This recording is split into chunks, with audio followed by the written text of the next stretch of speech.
let me know. Okay, thank you. So I call the meeting to order right at 9:30 and just ask if council had anything they needed to add to the agenda. Excuse me, Councilor. I do have an addition for section 12.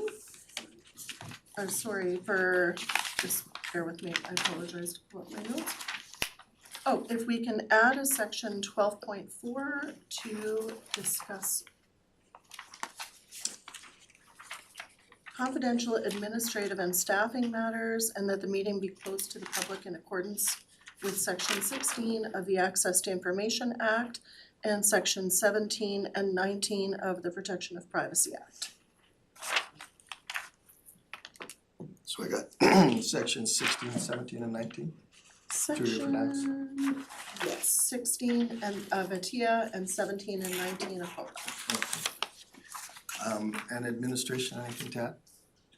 Just deletion if it pleases the chair. We're recommending that you remove the minutes from 2025. The minute issue that we've been experiencing appears to be more systematic than just 2025. We're finding that particularly where it relates to special meetings of council, the numbers of our minutes historically go wonky. And we've verified that error in multiple years outside of 2025. So we'd just like to go through, double check some other things that may have resulted in that and make sure they're updated. We are of the opinion that January 15th, the 2026 minutes could stay, but the 2025 ones, based on some of the other systematic errors we're finding, we'd like to remove it. Okay, any questions from council on that? No? No? Okay, so the recommendation is to remove all of 4.1, is that what you're saying? But last meeting minutes could stay? Remove all 2025 meeting minutes from the agenda and keep the 2026 minutes. Okay. It was on the next page. Okay, so we have a recommendation to administration. Can I ask somebody to make a motion to that effect, please? Karen? Mr. Chair, before the recommendation, do we have a double in closed session on the agenda? Was that part of Councillor McNeil's addition? That was my intent, so if I didn't state that correctly, sorry. Okay. No, I think you. Okay. So, Mr. Chair, I'll move that council approve the agenda as amended. Excuse me. Okay. Sorry, speaking to the motion. I have one more potential question then. In regards to the delegation under 6.1, just that on the agenda, 2 items. One I notice, and maybe it isn't required to be noted there, the closed session, if we're moving into closed session, I thought that should be listed there. And then the other is that just on the agenda, if we could have it deleted, that the clause is listed 3 times. It's copy pasted or listed 3 times.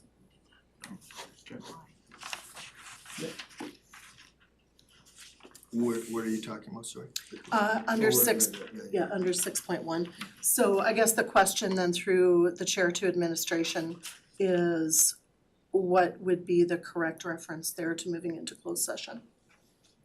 If I may, recognizing that we fully don't have all the information from the third party, we believe it's section 19 of the Access of Information Act, disclosure of harmful business interests of a third party.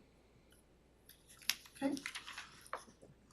Then if council accepts my friendly amendment. I do.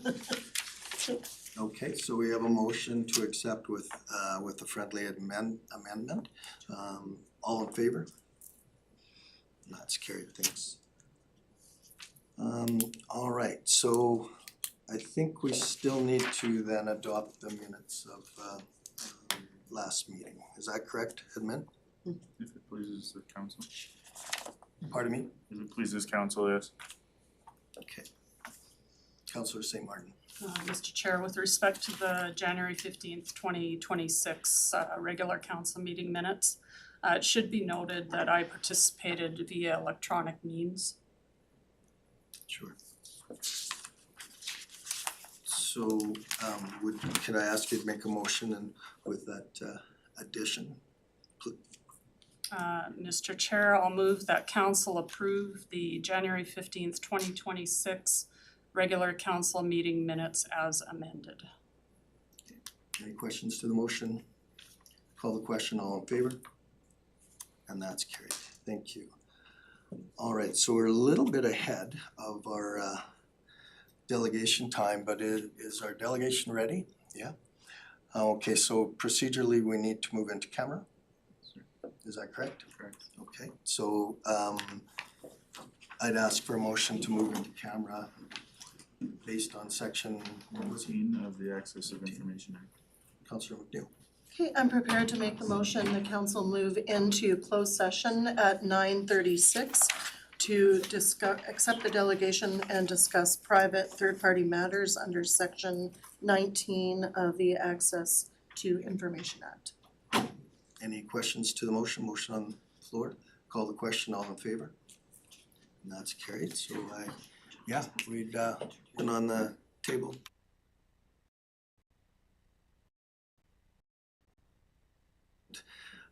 Then a motion coming, thank you. I make a motion that council receive the presentation from Brownlee of Lippert Communications regarding confidential business interests of a third party for information. Any questions to the motion? Call the question, all in favor? And that's carried. Thank you very much. And I guess I should have said before, if you wish me to come back and address after, we're more than willing to show up. Sure. Okay. Okay.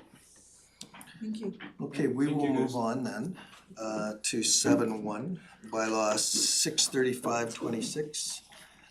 And I'd pass that over to administration. Thank you, Deputy Arif. As part of our ongoing review, the province does the municipal accountability reviews for smaller municipalities.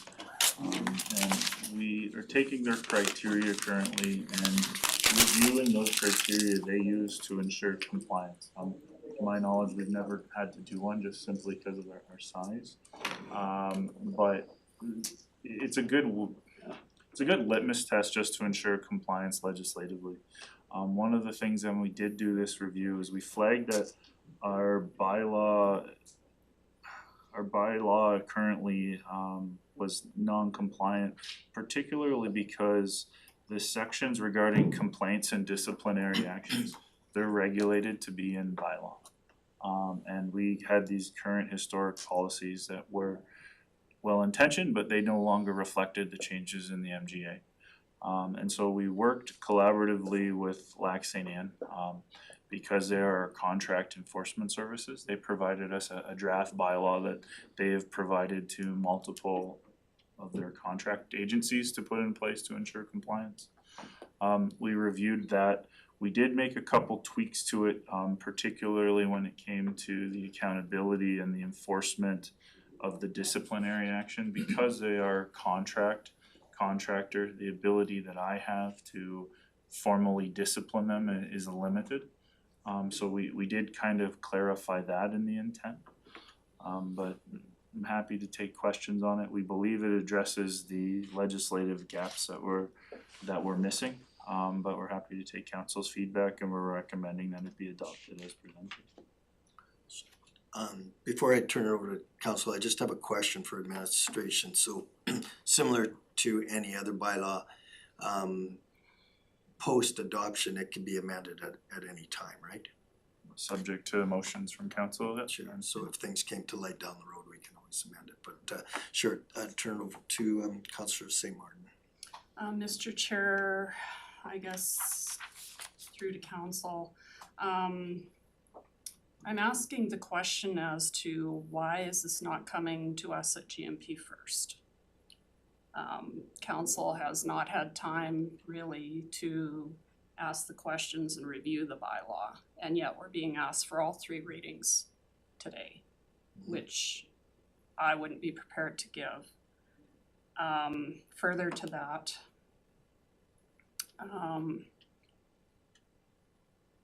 So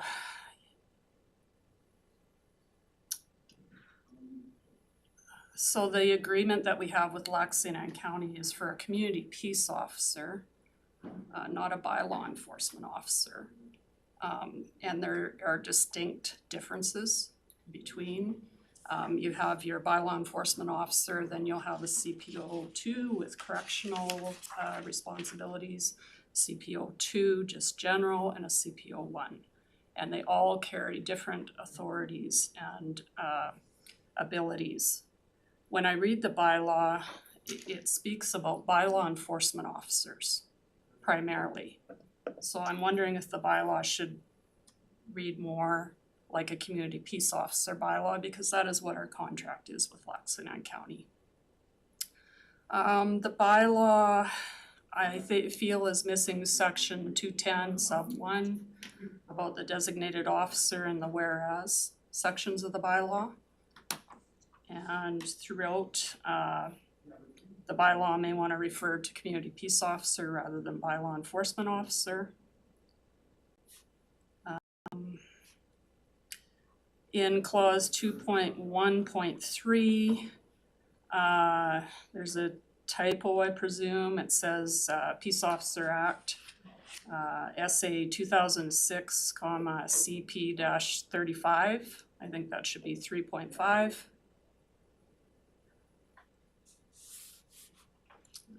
Sorry here. In 2.1.11, it refers to the Peace Officer Act.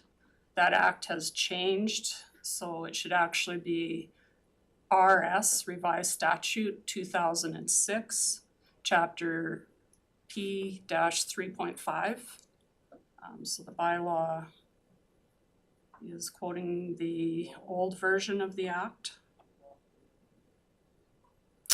Under section 5.1.12, section 436.11, my question is, does it include sub 1, sub 2, or both? 5.1.14, section 532.8, does it include A or B or both? So it's unclear. The only other comment I would say, putting the dates in bylaws before council's seen the bylaw is not good practice.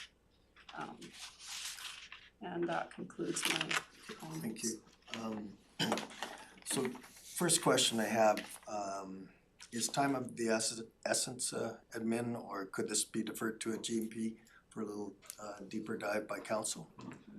Yes and no. So we are currently not in compliance legislatively with our process. That said, that particularly comes into play if we have a complaint with our officers. Luckily right now our officers have been outstanding, so there is minimal there. In regards to bringing this before council, doing this is I think a learning curve, particularly on how this new council would like to operate.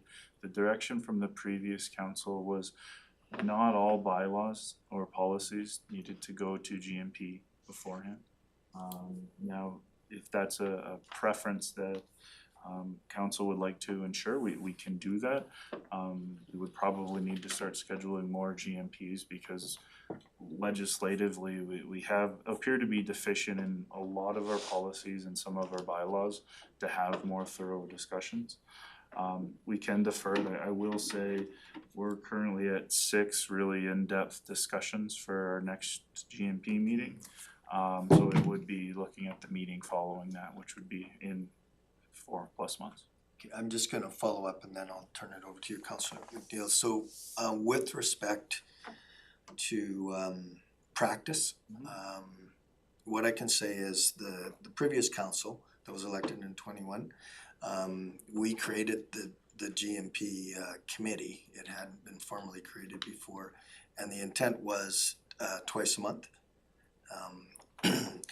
And I think what happened is when the new CEO arrived, you know, he started quickly knocking off a number of policy and bylaw review, and we I think caught up. But if we're at the point where, you know, we have 6 items on our GMP, I believe the TOR says 4 or less. So to me, I wouldn't wanna accept that agenda. So I think council should consider to clean this area up, scheduling more GMP meetings. So I'll just leave that as a comment. We can come back to what we wanna do with this one, but I'll turn the question over to Councilor McNeil. Thank you. Through the chair, and just a friendly correction, you meant every second month for the GMP, not 2 times per month, right? We had 2 GMP meetings per month. Oh, Two- per month. Two Oh. council and 2 GMP. Okay, my apologies, because I think currently our current schedule's every second month, right? Right. Okay, perfect, thank you. Maybe it was just once a month, but we had more than we do right now. Perfect. Okay, and so through the chair then to council and administration, I also echo a lot of what Councillor St. Martin had brought up. I feel we have a process. This needs to go to GMP, although, you know, on the one hand, part of, you know, if we're not in compliance, what's been presented to us is also not compliant. And it runs the risk when it's brought to council first, that it could inadvertently be accepted. And then we could be approving a non-compliant bylaw. So that's one of the reasons that I would always stress that bylaws should be going to GMP first for council review. And I also echo, I'm not gonna actually go through all of my comments on this. I think we'll bring it to GMP and not expend that time here today, hopefully at the will of council. But I will comment about the authority between the community peace officers and the bylaw officers. That's a very serious confusion. And when I'm seeing as well in that, to echo what Councillor St. Martin had said, I think that really needs to be clarified, because there's a number of different clauses where it essentially says that a bylaw officer has the same powers as a community peace officer, which is indeed not the case. So based on that, and if there is further discussion, if not, I'm prepared to make a motion. Go ahead. Okay, I'll move that council direct administration to amend the enforcement bylaw to incorporate the corrections discussed, including ensuring a clear and accurate delineation of roles, authorities, and limitations between bylaw officers and community peace officers, consistent with current provincial legislation, and further, that the amended bylaw be brought forward to the GMP committee for review prior to council for consideration. Thank you. Any questions to the motion? Motion on the table, all in favor? And that's carried. Thank you. We'll move to 7.2, just kind of a perfunctory thing, but I'll turn that over to Mr. Orwa. Thank you very much, Mr. Chair. Through the CEO to the chair, maybe I sound guided here as well. This is another bylaw. Should I proceed, or this is yet another one that needs to be referred back to GNP? Why don't you go through, and I think we're okay with this one. Okay, thank you very much. Okay, so I have bylaws 63726 before you today, and this is the annual ATB borrowing bylaw. And this just pertains to the line of credit that we have with ATB. And I think with the agreement between Woodlands County and ATB, they require yearly bylaw. And I think it's been like that throughout. And you can see I did provide some information there for council. Now, during the recovery period, when bad times were in existence, the county had about 10 million line of credit. And you can see they actually utilized those credits. You can see the statistics I've given there for 2017 through to 2021. And at one point, 2019, we used almost 6.6 million. And that's why I gave that time. According to the agreement, it is the prime rate plus 2.25. So if we were to go today, I think I was checking the prime rate is about 4.45 plus another 2.5. So if we were to go for another line of credit, we would be paying about 5.7%. But having said that, this particular borrowing here is not intended to fund ongoing operating deficits, no. This is just to offset, the expenditures, and I think it was during the recovery period. Now, having said that, I also questioned this bylaw, and I did reach out to ATB to find out exactly why this bylaw is still very necessary. And I think I've already talked to the decision makers, and I think we might be seeing this last bylaw if they approve it, or they might say in the next 3 or maybe 5 years, so that we don't bring it back to council on a daily basis because it's no longer relevant. And again, one thing I would like to let council know is that there's nothing outstanding. And during those recovery period, they borrowed 2.4, they paid it back. 6.6, they paid it back. So right now there is nothing going on. So this is more of just a requirement to fulfill our agreement with ATB for council to pass this bylaw. That's why it's before you. Okay, same questions, Councillor St. Martin? Mr. Chair, through to administration, absolutely, it's an annual bylaw, and the only thing I would note here is in the second recommended motion to insert the wording that council gives second reading to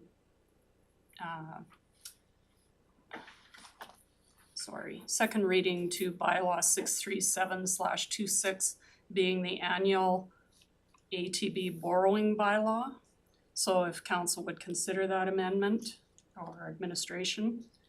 The third one, that by unanimous consent, council proceed to the third and final reading of bylaw 637/26. Insert being the annual ATB borrowing bylaw. And the fourth motion, if council proceeds, to add to the end of that being the annual ATP borrowing bylaw, so that when you make those motions, you include that text. The bylaw itself, the only change that I see there is normally you would have a statement that would say, normally there would be hereinafter referred to as the county. So throughout the bylaw, starting with item number 1, it says the county. However, there's no text before that stating that hereinafter referred to as the county. So that needs to be amended in the bylaw. Or, no, that needs to be there. That was the only changes I had to the bylaw. Go ahead, Councillor McNeil, and then I have a question. Okay, thank you through the chair to Mr. Rawa. On this, just the only two comments I had were the first one to ask the note, and I realize this one is pretty straightforward, but the note about the proposed bylaw repeals the prior annual whirling bylaw. Anytime that we're repealing something, I would ask administration to ensure that those repealed bylaws are attached to the RFD so that we can look them up. On this one, I did go back on the old meeting and pulled it and could see that it was substantively the same. The other comment is that I would like to add, ask council to consider adding an amendment to require that all borrowing be reported to council by the next regular council meeting after the borrowing is initiated, if it is utilized. So you're asking that of council? Do you have a question for admin? I guess through to council and administration, just if that is a amendment or if there'd be any comments on that amendment. So proposed amendment. CEO? We could, my concern with that, we really haven't used this in multiple years. It's kind of a just in case, and I don't foresee us using it. If you would like it to be reported, I have no problem doing that. I think there should potentially just be a threshold. If it was a transfer because we're waiting a day or so because some of our investments haven't cleared or whatever, and it's back in the same week or the next day kind of deal, providing the update to council may be problematic. I do think there's also room. we do provide the quarterly budget updates, but I think that financial update could be expanded to include some of these items and some of the other financial analysis that I know some of you are looking for. And so getting quarterly updates was an achievement last year, and we can absolutely expand upon that. So if we could link it to overall financial update rather than a monthly notice, it would be better administratively, I think, but we can make whatever work. Sure, so I'm gonna have a comment and then I'll turn it back to you. So I want, not to minimize any of the conversation at all. But as both Mr. Orr and Mr. Ferris have indicated, this financial instrument hasn't been used for a number of years. And it was put into place because the county did not have sufficient funds to do what it needed to do to run the county. And so we're a long ways from that right now. And I respect the conversation, but I think perhaps what administration has indicated in terms of the reporting, I really don't think it's ever gonna happen. You know, if we get to that point where all of a sudden we're looking at serious situations, then we'll be scrutinizing this line of credit with a different set of eyes than we are right now. Right now, it just sits there and isn't being used. And Mr. Orwood do you have a comment? Yeah, just a follow up on what the CEO just talked about there. I think some of those things, I think in my new approach, we'll be giving some of those detailed information in the quarterly report, especially with the taxation and finance committee, before they flow through to council. Because that's where we have more time to scrutinize some of those quarterly reports. And I think this is one of them, as the CEO mentioned, that should be tabled before the taxation and finance committee for scrutiny before they even come to council. Okay, so I'll turn it back to you, and then I just wanna clarify how we're gonna move forward with motions. Okay, perfect. Just to follow up on the comments, and thank you for that. So what I'm hearing administration say definitely is that it's something that we're not using, but also like you had indicated, it's not costing us anything. So realistically, it's nice to have access to that borrowing power, and if it's not costing us anything, then I don't see that we should be getting rid of it. But based on this discussion and the fact that we're not using it, and that's all the more reason why I think it would be so incredibly important for council to be notified if it is used in any way. Because for the way the discussion has gone, we're saying we don't need it, we're not gonna use it most likely. So if we do use it, then that's systemic, or could be indicative of a deeper concern or an issue. And as a counselor, I would like to be notified of that. Of course, yeah. So are you comfortable with what Councilor or Mr. Orwo and Mr. Ferris are saying in terms of reporting? In terms of reporting, I would ask that the reporting be at the next council meeting immediately after. Because again, 3 months later, if we've gotten into a situation where we're so financially strapped that we need to use a tool that we haven't used in years, then I think I wanna know about that immediately. It's not something that I wanna wait 3, 6, or 9 months to find out about. Right, and I just wanna clarify again.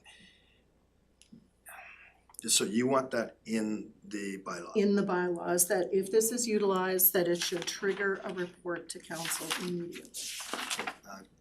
CEO Ferris? If I would, valid comments from Councillor McNeil, what I would potentially suggest as an alternative is if the bylaw is okay, with the exception of Councillor St. Martin's clarification of what the county means as a definition, adopt the bylaw the way it is, and we will bring forward a policy on the frequency on when these when borrowing is utilized, how it's reported, so we can outline exactly what council expects. And I think it would be appropriate as the policy outside the instrument that strictly talks to the amount and the lending requirements. I'm comfortable with that. I honestly, I think we need to move on this. We're spending a lot of time on this and on something that's not likely ever to be used, so. But Councillor St. Martin? Mr. Chair, through to council, whenever you have a bylaw and there's changes to the bylaw, you should never give it the third reading until you see that bylaw in its full text. Yeah, and that's exactly why I said that I wanted to have a conversation about how to proceed with motions.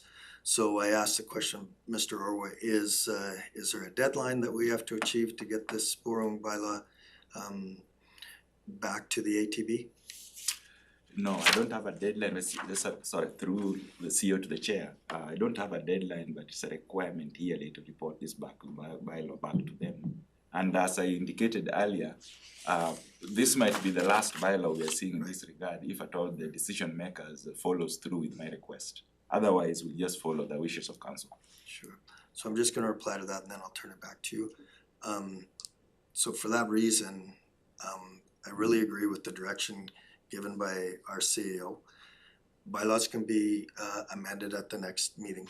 I think we should accept it with the amendment that you're proposing. And then if we wanna look at it again, then we'll look at it again. Mr. Chair, as a solution to this, if administration could make the changes to the bylaw and bring it to us later in the meeting, then we could see it in its full text and give it third reading at that time. So you're suggesting going through first and second and then third later on in the meeting? Procedurally, I'm sure you know, Procedurally, we can do that if it's what council likes. Alternatively, you could give it first reading with the direction to amend, and we'll bring it back at the next council meeting for second and third readings with the definition. I think that's easier. Okay. And then could I ask you to put the language that Councillor McNeil is looking for into the bylaw as well? Whatever council would like, absolutely. So hearing that, could I get a motion to proceed, please? Nobody's prepared to make a motion? Oh, sorry, I thought that's what you were raising your hand for. You have a question or comment? Mr. Ave, I'm just concerned about the precedence of proceeding with the third reading without seeing the bylaw in full context. No, we're giving first reading and asking it to be sent back to us next meeting. That's what the CEO is suggesting. Thank you. Go ahead. Okay, then I'm prepared to, just bear with me and I'll pull it up here, sorry. I guess I'm not quite prepared, I'm almost prepared. Okay, I'm prepared the council give first reading to bylaw 637-26 being the annual ATB borrowing bylaw, amending with the amendments as presented, with the amendments as discussed, which were the requirement that all borrowing be reported to council at the next regular meeting after the borrowing is initiated. And was there also an amendment on what you had first mentioned in regard to the wording, the terminology? Defining Woodlands County or. Sorry, can you offer a friendly amendment to?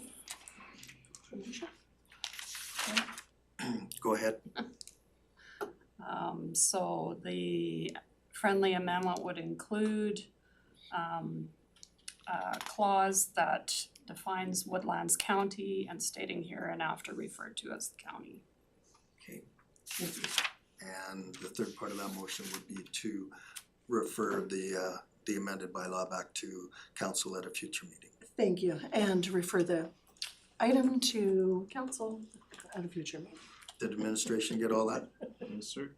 Everybody understand the motion? Any questions to the motion? Team effort. It's on the table, call the question, all in favor? Thank you. Okay, so let's go on to 7.3. Mr. Orwa, is that yours as well? Yes, I think I'll continue the next 3 or 4 ones. And again, probably I stand guided here whether to proceed or not, whether this one also goes back to GNP. Should I proceed, the chair or not? I'm okay with your proceeding, let's see where it goes. Thank you very much. So this is the policy F-5.205, this electronic payment. So the purpose of this policy definitely is just to establish authorization controls, which we do not have now. And of course, the key components of this policy are outlined there. Some of them do not exist today. This policy would just allow us to process operating disbursement through a combination of checks, signing, and electronic fund transfer. And if you look at the current modern world, 3/4 of disbursements run through EFTs, which we do not do here. And I think one of the reasons why it was delayed was due to the limitations in the existing platform system we have today, because we did not have the capabilities. So as part of the transition to the new system now, the administration, we've just confirmed that the vendor, the required functionality can handle this in our new system. So we are trying to bring in the EFT and making sure that the thresholds are understood so that we can proceed with those internal controls in place. Now, originally, this policy had one huge policy, the policy 1507, which of course we're going to rescind and break it into two to give us clarity. And one other thing that I would like to highlight in this particular policy from the threshold is the reporting structure again, where I think we need to have a monthly report provided to both the CEO and the REIV so that they know exactly what is in there. Because with the EFT, we'll have to have fixed some of the signatures prior to it's being printed. But if the EFT goes through, we'll be having minimal checks like the ones the chair is just about to sign, because most of them will be running through EFT. But when you run them through EFT, there must be some internal controls. And that's where we have those proposals in the policy, where up to 5,000, of course, it will be one signatures out of the people listed there. That is the CEO, the Director of Corporate Services, and the Manager of Finance. But once it becomes between 5 to maybe 100,000, 2 signatures will be required out of the 2. Now, anything over 100,000, there'll be some 2 signatures, but one of them has to be the CEO, so that it becomes standardized. Those are just part of the internal controls. And again, one good thing with the EFT is the system allows that audit trail, where we can go back if there are issues and make sure that things were done properly. And I think that is part of the proposal that we'll be discussing with the auditors when they come to the field early March, because this is something new that they're going to see for the first time. And also, this time I did attach the original policy, 1507, for your review there as well. So by establishing this standalone electronic payment policy, it will now enable the country to formally, do and improve some of this clarity that are not there. Because right now, even if you look at the electronic signature, we have fixed the signature, but they'll be signing those things after the fact. And then those reporting structures are not given as required. But for now, there'll be a follow-up. So they'll be seeing, this is the report, this is the EFT stuff that went through the whole month. This is where the REIV's signature was put, and this was the amount. Is it relevant to the policy? So that is why we decided to break out these 2 policies. And then the next one would now be the overall signing authority policy, which covers a wide range of issues. So I'll stop it there for any follow-up questions on the EFT first. Councillor McCabe? Sure, I can start on this.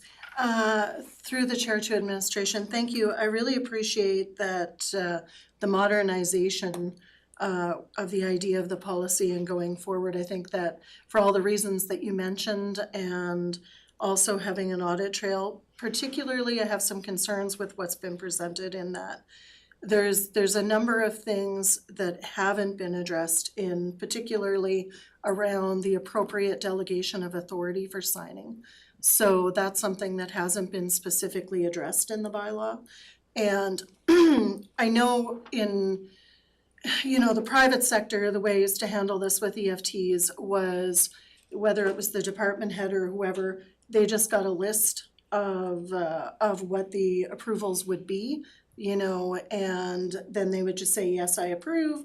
And then there would be a delegated authority within administration that would have the authority to affix the Reeve signature based on their approval. So whether that is a table that's sent in an email in advance, would certainly be what's recommended, because I agree what you're saying is that these payments are getting, the way this reads, of course, an administrative person is attaching the signature of the Reeve without delegated authority, that as it's not been assigned in this bylaw. And then what's happening is the Reeve is finding out what they've signed for after the fact. So I think that those are a couple of administrative fixes that we could make in the policy to make it stronger and be able to bring it forward.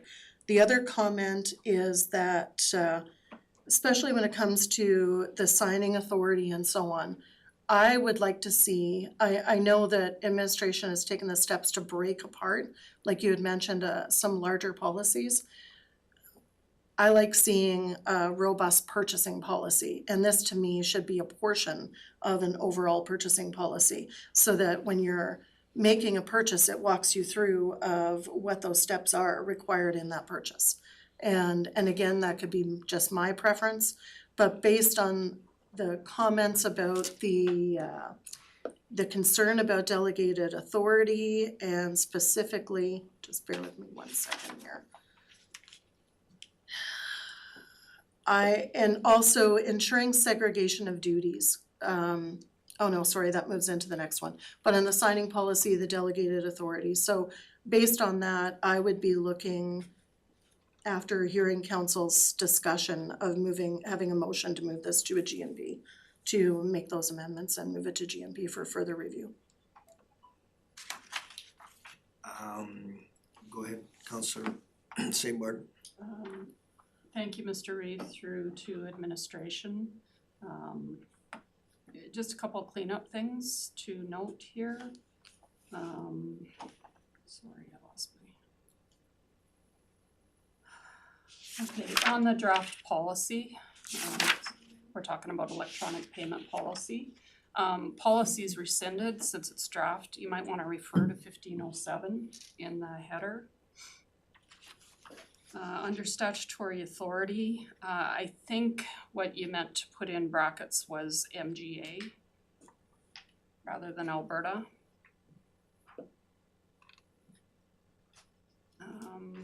The only other thing, just cleanup of periods and semicolons and things like that. And when you're referring to Woodlands to the county, it should be Woodlands County policy. And those were the only changes I had. Thank you. Thank you. So I just want to come back to your recommendation. Similar to the last item, could we ask administration to incorporate the changes you're talking about and bring it back to a council meeting? Just for expediency. Like, have you had a chance to review it, you understand it? With these changes, you're okay with it? There's some significant changes, I think, required.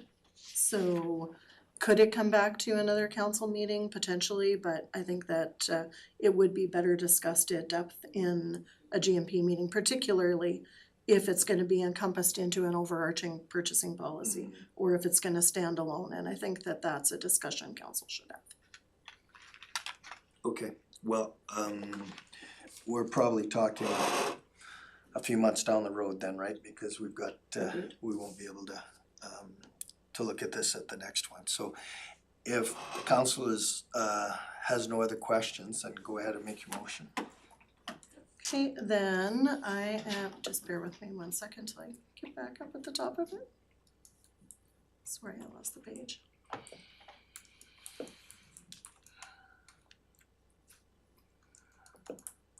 My apologies, bear with me just 1 second. Okay, I move that council directs administration to amend electronic payment policy as discussed and forward it to a future GMP meeting for further discussion. Okay. Any questions to the motion? Motion on the floor, all in favor? And that's carried. Okay, we'll move on to 7.4, signing authority. Again, Mr. Orwa. Go ahead. Mr. Reeve, through to council and administration, should we consider booking another GMP Yeah, meeting? we'll get to that for sure, yeah. Okay, cause I'd be willing to make that motion. So, hang on. I guess while it's fresh in mind, go ahead and make that motion. Okay, I'd like to move that council schedule a governance and priorities committee meeting. I'd like administration maybe to recommend a date, in February or in March. We're probably, quite honestly, just even booking, through the chair, sorry, scheduling our strat planning. We have 2 dates in March that work, so it'll have to be sometime in March, if not, April. I do think it's a discussion we need to have about putting them more often, simply because the number of policies and bylaws that we have that are currently outdated, and if the direction is all of them need to go through the committee, and we can do that, it's just, there's a significant time commitment there where I'd like to get it in your calendars like ASAP. Perhaps, not that I can put words in a counselor's mouth, but perhaps the recommendation is at the next meeting, propose new schedules for more frequent GMPs. And that would let us work with some of your calendars and kind of find a day that works for everyone, rather than just incorrectly guessing on a date, because the Reeve isn't here and so I just like to make sure everyone is able to attend. Sure, sure. So Go ahead. Mr. Reeve, I'll withdraw that motion and I'll make a new motion that council request administration to provide proposed dates for additional governance and priority committee meetings. Thank you. Question to the motion? Call the question, all in favor? And it's carried, so we now will move on to 7.4, signing authority. Can I just, Benny has a question. is there, if this is gonna be having to go to a GMP meeting, do we really have to go through this whole Well- thing? Like, I mean, honestly, can't we just direct it to the next meeting instead of taking up a whole bunch more of council time to be able to do this? Like, Fair I mean, question. Yeah, and I think that's what Mr. Orwa asked, and I wasn't sure what, but we can certainly just refer this as well. You wanna make that motion? yeah, I'll make a motion that we refer this to the GMP meeting, please. Motion on the floor, all in favor? Just to clarify, that's for the signing authority? Yeah, it's for Yeah. 7.4. 7-4. 7.4. Okay, perfect, thank you. I'll call the question, all in favor? Thank you. Okay, see if we can get through 8.1. Shelter belt program, I'm thinking that's done. Yes, thank you. So good afternoon, or good morning, I guess, not quite afternoon yet, council members. So in front of you, you have a request for decision regarding our shelter belt program. One of our members of council did receive a request from a ratepayer regarding shelter belt program and some inquiries about how we do our program. So just as an update or information to council as to what our program is currently. So currently what we do, we don't provide trees, we don't order trees for people, we provide resources for them. So places where they can order the trees, information on tree selection, like variety selection, site preparation, weed control. We have several workshops regarding different aspects of trees in terms of diseases, insects, and other issues that can affect your tree shelter belts. So that's kind of where we are with our program currently. We also have, it's kind of a new thing in our Fort Assiniboine yard, we do have a collection of tree bark, or mulch, I guess, that when we do our brushing in the ditches, the crews bring it back and pile it up, and so it's available for free for anyone who wants it, and our guys will load it up if the people make an appointment to come and get it. So that's kind of an addition that's just currently been happening. Instead of blowing all that mulch into our ditches and filling up the ditches, we thought this way we can provide a bit of a service to people as well. So that's an addition. We did previously have a program where through the Prairie Farm Rehabilitation Administration, which would be the federal government, when they had the Indian Head Saskatchewan Shelter Belt facility. They since closed that facility in 2012, but through that program you could get free trees. So we administered that program. So that during that time we did have quite an uptake. Basically from 2003 to 2013 was our last order, I guess. And we had an average of about 4,500 trees ordered annually.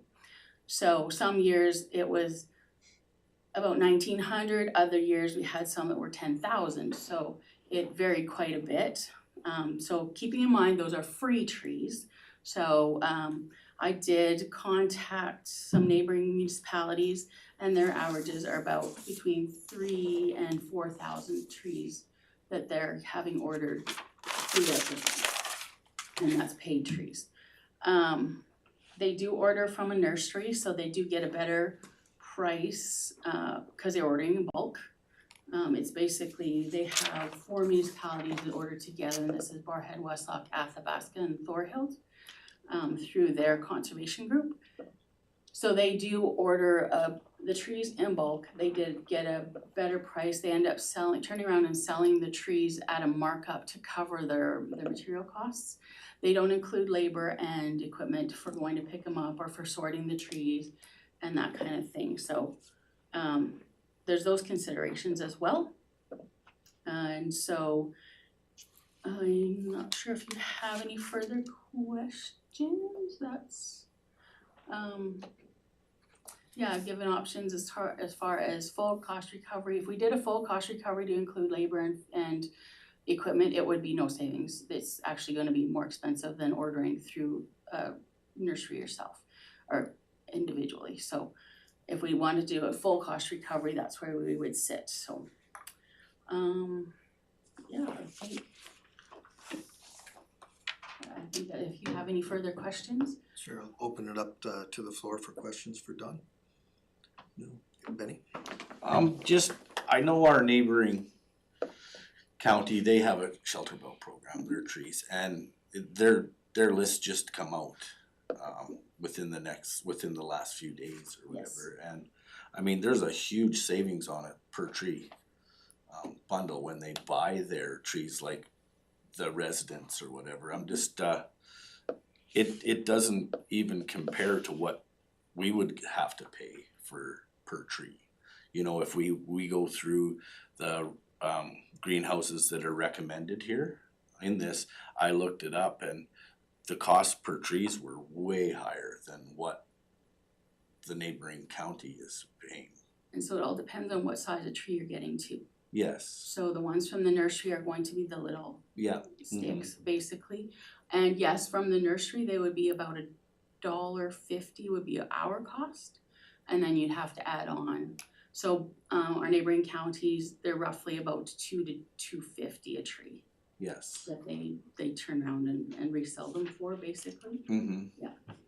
Yeah, and I mean, I think that's possibly what the residents are looking for, is something like that. Not big trees, but the smaller trees, you know, to start. So I mean, we used to have a program. I do know that, and it was utilized. I was just, you know, wondering what the appetite would be to bring back that, with the smaller trees. Just for our residents to see, you know, what the appetite would be for it, you know, I mean, we don't really know unless we put the word out there to see how many people would be interested in this. Dawn, did you wanna respond to that? If I could through the chair. So yes, we could.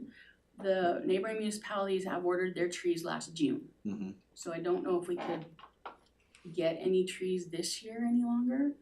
I mean, we could try it. We do not have it in the budget. That's definitely not something we put in the budget for this year. And the trees that we would order now would be similar to the trees we had previously in the program that we had through PFRA was, they were just little sticks. Some of them literally were sticks, like the willows, for example. You would put the stick in the ground and it would root. So, but yeah, it would be, the tree sizes would be the same as that. They're just yearling trees, basically. So what I would like to, I realize that they did order their trees, cause they've been consistently doing it year after year. And that would be one of the things that I would just like to bring forward to our budget for next year, to possibly year. include this shelter belt program into our coming year. So kind of what I'm hearing you say is you're okay with this recommended action, but you just add to bring information for the. Yes, but just possibly because I know there will be an appetite for it from our residents. So. Any other questions? I'll go with Councillor St. Martin and then CAO. Mr. Reeves through to administration. So if I'm hearing correctly, if we partner with the other municipalities, we should be able to purchase them at a reduced cost because you're buying in bulk. But there are additional costs to that, and that's staff time, and that's the vehicles to pick them up, and staff time processing all of these. I would assume that there would be also some risk in keeping the trees alive during that process. And there's the risk of not selling all of them to recover our cost of purchasing in the first place. But I do think or support getting an actual cost for the 2027 budget. Sure. Thank Okay. you. Any other comments? Councillor Wood. Just to bring that up as to the not being able to sell extra trees if we got them or whatever. That's why I would like to put it out there now, you know, that we're gonna possibly start a shelter belt program for our following or our upcoming budget year. Then we should be able to get kind of a rough number of how many people would like trees. And, you know, maybe we put it out there that the trees should be pre-ordered, you know, of what's gonna come, so that we know exactly what we should or shouldn't be bringing in, so that we do not have a deficit on it, is what I'm getting at, so. And I had a question for administration. So we have a shelter belt program now. What council is proposing is to augment it, change it slightly, so yeah. Just add a couple other things. So through the chair to Councilor St. Martin, we're partnering with the other municipalities, that's their own group. But we can order directly from the supplier at the same price. There is just a minimum amount that we have to order. It's like a certain amount of deciduous and a certain amount of coniferous trees. So we would have a minimum order that we would have to maintain. So yeah, just that's kind of some further information.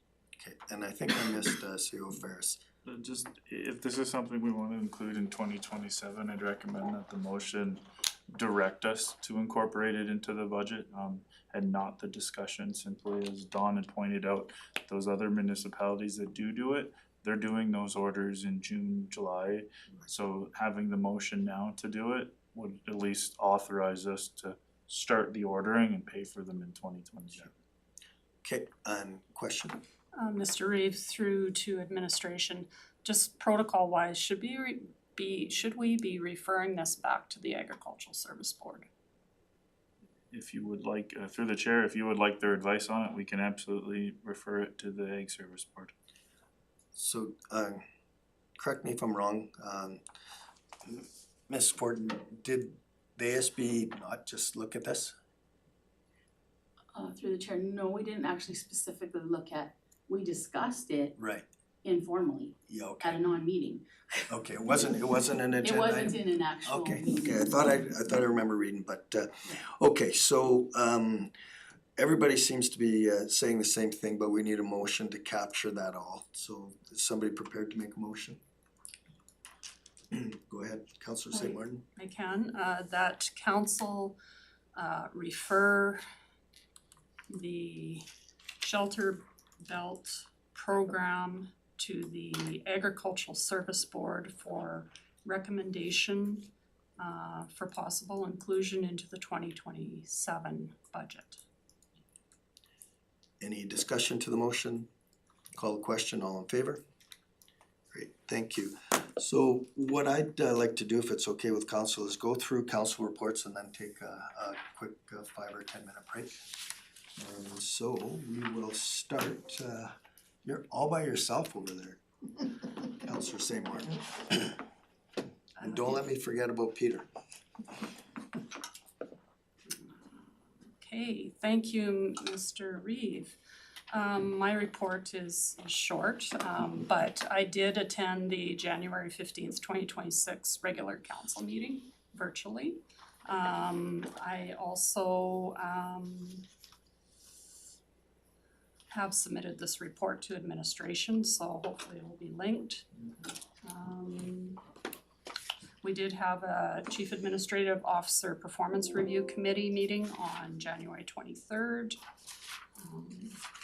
I also had a ratepayer inquiry on January 26th, which I've referred to the CAO. And that concludes my report. Okay, Thank you. thank you. Any questions for Councillor St. Martin? Councillor Kuhlken, can you hear us? Can you give us your report? Yeah, I sure can. Can you hear me? You bet. Okay. Yeah, shortly after, right after our last council meeting, met with our committee for our mitigation conference. It was attended by CAO Ferris and Director Heather Anderson. And we had some fairly good discussion over the direction of Growth Alberta Partnership and how it's going to fit into the picture if it does it all. There has been no ask from the organization because of its restructuring and also because of the way that we feel that an organization like GAP should interact with any municipality or any organization, which is, especially with municipalities, is that we feel that it should be the economic development team that decides whether or not there's any value of participating with an outside organization. And it should go through that team based on the strategic plan that council has directed administration to adopt as far as the regional economic alliances would be. And we did get confirmation from CAO Ferris that if they see value in sponsoring any kind of an event that would forward the regional economic development aspirations of the municipality, they would be willing to sponsor that, and that again would go through the economic development team, which includes the economic development committee. For the next meetings we attended, or I attended the Ag Service Board conference, which was cultivating resilience in agriculture, and it was a really, really well put together conference, a ton of information on the kind of a new direction that the ag service boards want to take or are going to try to go down. And it's been from a lot of conversations that have, some have actually come from Woodlands County, in having a look at how the ag service boards would work in conjunction with local entrepreneurs in the food area of agriculture, which has been something that I've put on the table again and again. Really good, it was a really good conference in the sense that it showed how some of the focus and how local entrepreneurship can be part of an economic development strategy as far as municipalities is concerned and how municipalities can get involved. I would really like to extend a big thank you to Dawn, who was incredible in all of the aspects of making sure that were very well organized, and our resolution session went very, very well. Dawn does a great job in doing those things, so thank you very much, Dawn, for that. I did have a Barrie District Social Housing meeting where we started to look at the preliminary design of the new housing development that is proposed on property that was purchased a number of, halfway through last year. We just got the first rendering of the drawings, and it looks like about 35 to 39 affordable housing units. So we are moving forward as an organization on the needs assessment, which is really good to see, and there's going to be a lot more work done on that, and I will report on that when that happens. Other than that, right now I'm just busy getting these guys to get my furnace back in the house here so I can not wear a coat. Okay, well, thank you, Councillor Koken. Any questions for Councillor Koken? No. Thanks then. Turn it over to Councillor Whitten. The 16th, I attended the Ag Service Board meeting where we went through the harvest program for recognition of the women in the field and stuff. And same thing, went to the Ag Service Board conference that was held in Edmonton with Councillor Koken and Councillor Dean. And we went through a lot of resolutions that were passed, and it was really good to see. They talked a lot about AI that is coming into agriculture now, and there seems to be a fairly huge appetite coming for that. A lot of people aren't aware of what's all available, so now that's one of the bigger things that's being discussed is how to implement it to all of the farmers in the area. Sure. Thank you. Any questions for Councillor Whitten? I'll move over to Councillor McNeil. Awesome.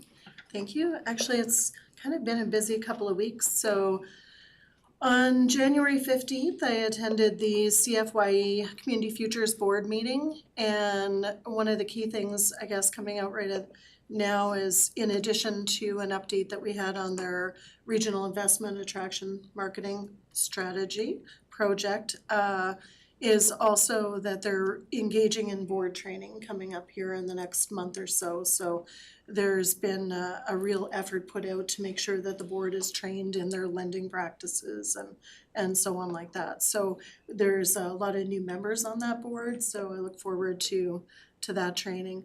Also, on January 16th, I attended a deeper dive into nuclear energy safety and waste management meeting. And again, one of the big things that has been consistent messaging coming out of that group, is definitely a willing host community. It was mentioned by the presenters again that any areas that are considered to be nuclear curious and looking for more information about nuclear energy, that the outreach and engagement sessions with the panel through the Alberta government have been traveling around, and it's definitely something to that we wanna be discussing within our communities and so on. Also, on January 22nd, January 22nd, I attended the Rural Health Professionals Action Plan webinar online.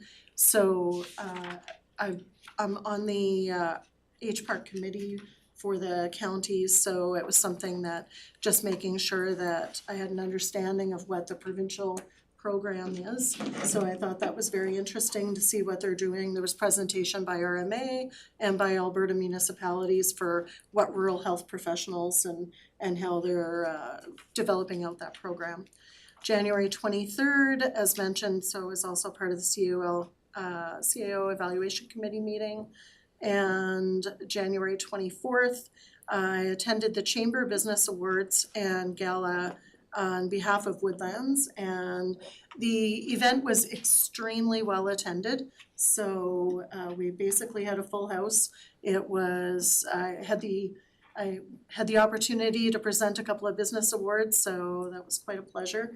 And just to see the engagement and the involvement from all different levels, right from, you know, the youth awards to the legacy awards, and Gems Cafe from Fort Assiniboine, it did a wonderful job. So it was nice to see, you know, some businesses engaged in the catering and stuff like that as well. So I highly recommend that event in the future. And you know, it was a really great night to celebrate our businesses. And it was also a really good networking opportunity. I had the time to have some really good conversations with Mayor and some fellow councillors from Whitecourt, and look forward to our joint strat session that we're gonna have coming up. So then in addition to that, also on Tuesday, I believe it was, we had an Indigenous Pathways, kind of our ad hoc committee initial event. I'll leave that to Alan.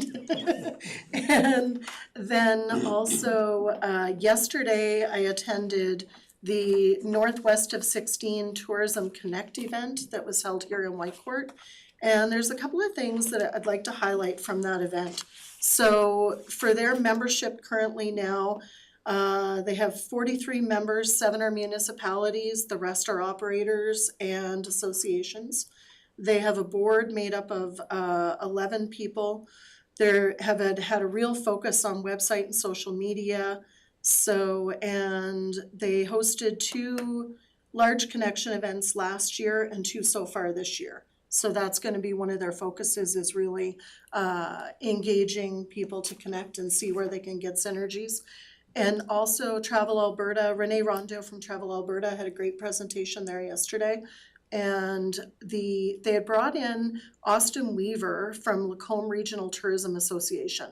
And he really did an in-depth presentation on the building out of a destination marketing organization for the region, and just some of the concerns and wins and opportunities that they've made in their area.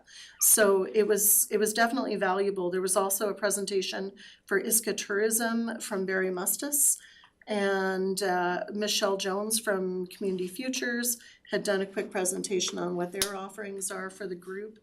And one of the things, I guess, as well that came out of it was a discussion that I think, you know, it's something for council potentially to take forward to an RMA discussion, maybe within our Pembina zone, is these organizations are really struggling locally for insurance. So whether it's like, I think Peter may have brought this up prior, when it comes to agritourism. And, you know, with such a growth in agritourism, there's a lot of funding behind that. And then it's not only the agritourism operators, it's operators like somebody who has maybe a bed and breakfast or a cabin or anything like that. The insurance requirements are literally prohibitive. And to echo what, it was actually one of our local producers, so Vanessa Long was there from Twin Acres Greenhouse.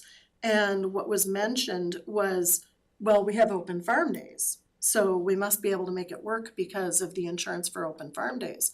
And what her comment was, is that yes, they are technically insured for open farm days, But if they should have an incident, which would require a claim, that their insurance will then cancel them and refuse to insure them in the future. So by having people come to their properties for an event like Open Farm Days, it literally could put their business at risk. So I think it's something from an advocacy perspective and economic development that, I just wanted to make sure council was aware of because it's impacting our businesses. So, and that basically ties up my, Thank you. Questions for Councillor McNeil? Mr. Chair, through to Councillor McNeil, so correct process would be that council pass a motion directing administration to draft a resolution to be brought forward to the Pembina Zone Committee meeting, and that's a question I'm asking. If you're asking me, yeah, that would be the process. If council wanted to pursue this, then to me, that's the logical body. It's through our zone and then on to the RMA and through a resolution process. Bearing in mind, of course, that the Pembina Zone Committee may decide not to pursue the resolution. So if that's the will of council, then we'd need a motion to direct administration to draft a resolution for the Pembina Zone meeting. through to Councillor St. Martin, I guess my question would be, is what your thoughts are if that should go back to the Economic Development Committee for, no, okay. No, So, this is a known issue. It's been. perfect, And Awesome. I don't recall seeing it at the RMA floor, this specific question. But the RMA does have Genesis Insurance, that there could be an avenue, but for 20 years, tourism operators have struggled with this insurance question. okay. Go ahead. So, Mr. Reeve, I'd like to make a motion that council direct administration to draft an agritourism insurance resolution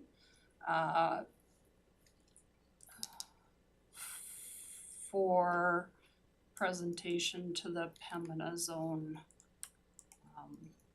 district. So at a future Pembina Zone. Correct. Because of course we have a meeting on Monday, I think, or early in February. Probably, I'm not sure if there's enough time, but to perhaps. Or So do you maybe want for the council to? fall, or, yeah, no, I'll leave my motion as it is. And sorry, I interrupted you. So your motion is to direct administration to draft the resolution, bring it back to council for review, and If that's the proper process, yes, I'd accept that amendment. okay. Question to the motion? Thank you. I'd just like to ask for a potential friendly amendment to expand it so that it doesn't refer to only agritourism. I'd like to use a different term because, for example, one example that was given was a cabin operator in the county and who wouldn't fall under agritourism, but it's still a problem for their business as well. So maybe just small Agritourism, small business operators? Would that friendly amendment be reasonable? Okay. Yes. Has administration captured that motion? There was a lot of amendments. I know. Sorry, I Sorry. believe that the direction was that you direct administration to draft a resolution for RM zone meeting regarding agritourism and small tourism businesses in relation to insurance premiums and mitigation measures. Well Sounds said. good. Yes. Any questions Thank to the motion? So I'll call the question. All in favor? I just, Oh, sorry. Oh, I'm sorry, yeah, Peter. Yeah, one of the things that came up in the last regional meeting, and we have to be really careful with this one because this has come up as well at the Ag Services Board table, and because of the unique circumstances with agriculture, I think it would be really difficult to put together any kind of a resolution or program unless we were able to consult with the Ag Service Board, mandate that we have, because it's a fairly complicated on the agritourism side. So I'm not so sure that we would be effectively putting together a resolution unless we understood what the roadblocks are from the ag side. Question, comment to your motion? So Mr. Reeve, I would be open to adding to the motion that it be referred to the Agricultural Service Board prior to coming back to council, if that would. Okay, so I wanna weigh in here. This is more than just agritourism. This is small tourism operators. And as I say, this has been an issue for 20 years. So with due respect to Councillor Cookins' comments, he's right. You know, we may not have a depth of understanding of all the issues as applied to an agritourism, but we also don't for the small business. So how I would support this motion is we are going to ask the provincial government when we get to the end of the process to help these folks with their premiums. And so there's gonna be lots of research needed to be done. And council's gonna have a look at it, and I think council will have a chance to see if it satisfies what we think it needs to say. And then our zone body is gonna look at it, and they have experts there, they have paid, they have staff members that will have dealt with this issue before, and they'll tell us, it's gonna work or it's not gonna work. So Mr. Reeve, I'll withdraw that amendment with the understanding that I assume administration will consult with the Agricultural Service Board people Okay. in drafting the resolution. Okay, thank you. So we've had a proposed friendly amendment, and then we withdrew the amendment, so we're back to the original question to the motion. Just wondering if we can have the motion reread back before Sure. we call the question, please. You bet. Just trying to write it, just sorry.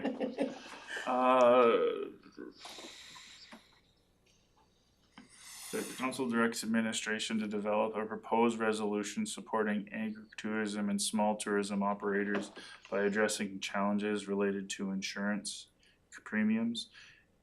And further, that the draft resolution be forwarded to the Ag Service Board and council prior to going to an RMA Pembina zone meeting. So I believe we were gonna delete the reference to the Ag Service Board. Okay, so that council directs administration to develop a proposed resolution supporting agritourism and small tourism operations by addressing the rising insurance premiums. And that the draft resolution be provided to council prior to submission at an RMA zone meeting. That sounds like what we were talking about. Any questions to the motion? Mr. Reeve, just some clarity, is the issue rising insurance premiums or the ability to get insurance? It's just the cost of the insurance, so I think that language captures it. Or I think it's concerns, sorry, through the chair, to Councillor St. Martin. I believe it's actually kind of all of the above, because it's concerns of cancellation, it's concerns of increase in cost, and it's access to insurance. So because some, they just don't even want to insure them. So I think it's all of three of those factors, and likely more factors that I'm not aware of. Okay, so hearing the comment that we didn't wanna narrow the scope, can we add those three pieces to rising, So or two other pieces? So I believe this will cover it, and if it doesn't, I can add a comma. The council directs administration to develop the proposed resolution supporting agritourism and small tourism operators by addressing challenges related to insurance availability and rising insurance premiums.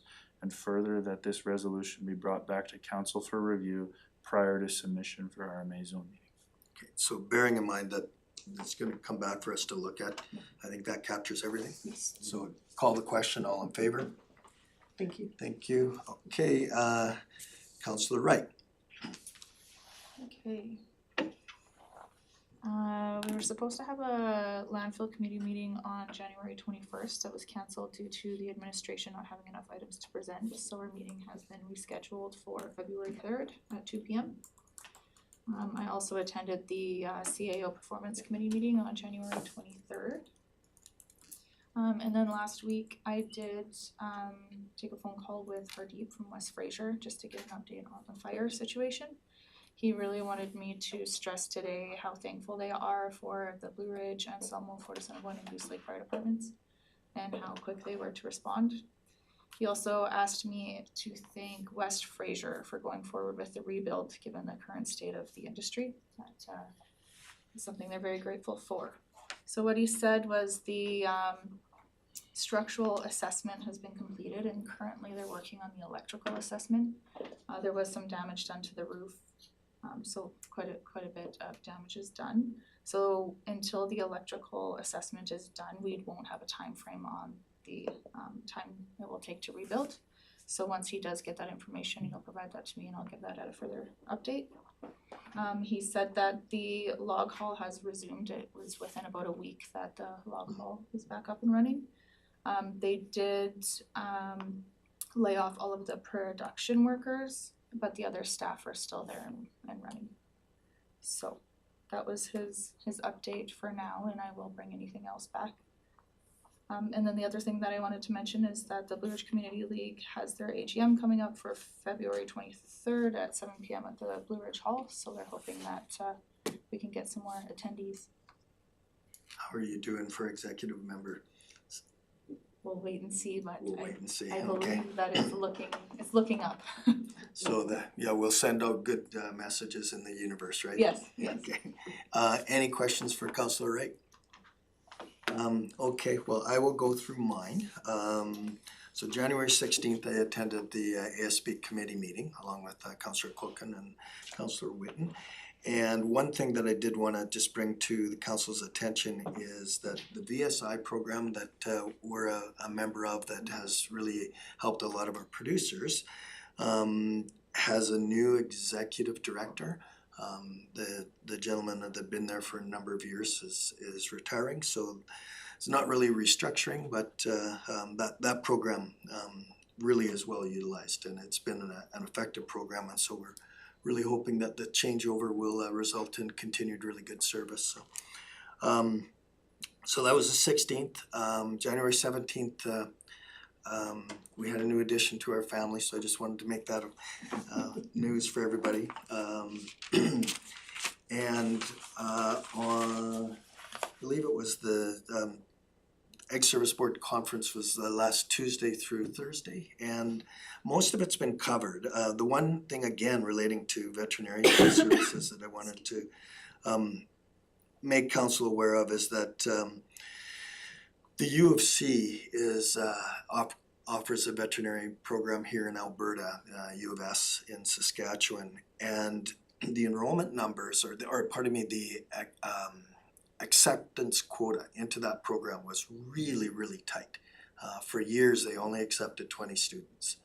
And in the past decade or so, they recognized that there's a need for more large animal veterinarians. And now what they said is they bumped it up to 50 registrations about maybe 10 years ago-ish, and then now it's at 100. So that should really help with the constrained supply of veterinarians. It was interesting to see within this report such a narrow demographic of who these large animal veterinarians are, and who's graduating out of the program, and it was nice to see that things are expanding. On the 26th, I attended a Golden Triangle meeting, and that organization is contending with some pretty, I guess you'd say, atypical conditions with the heavy snowfall. They go out and they clear their trails, and then a windstorm comes along and they're having to do that again. Now, the G&T organization is a consortium of 6 municipalities, so it's really nice to see the cooperation amongst all 6 municipalities and the contributions.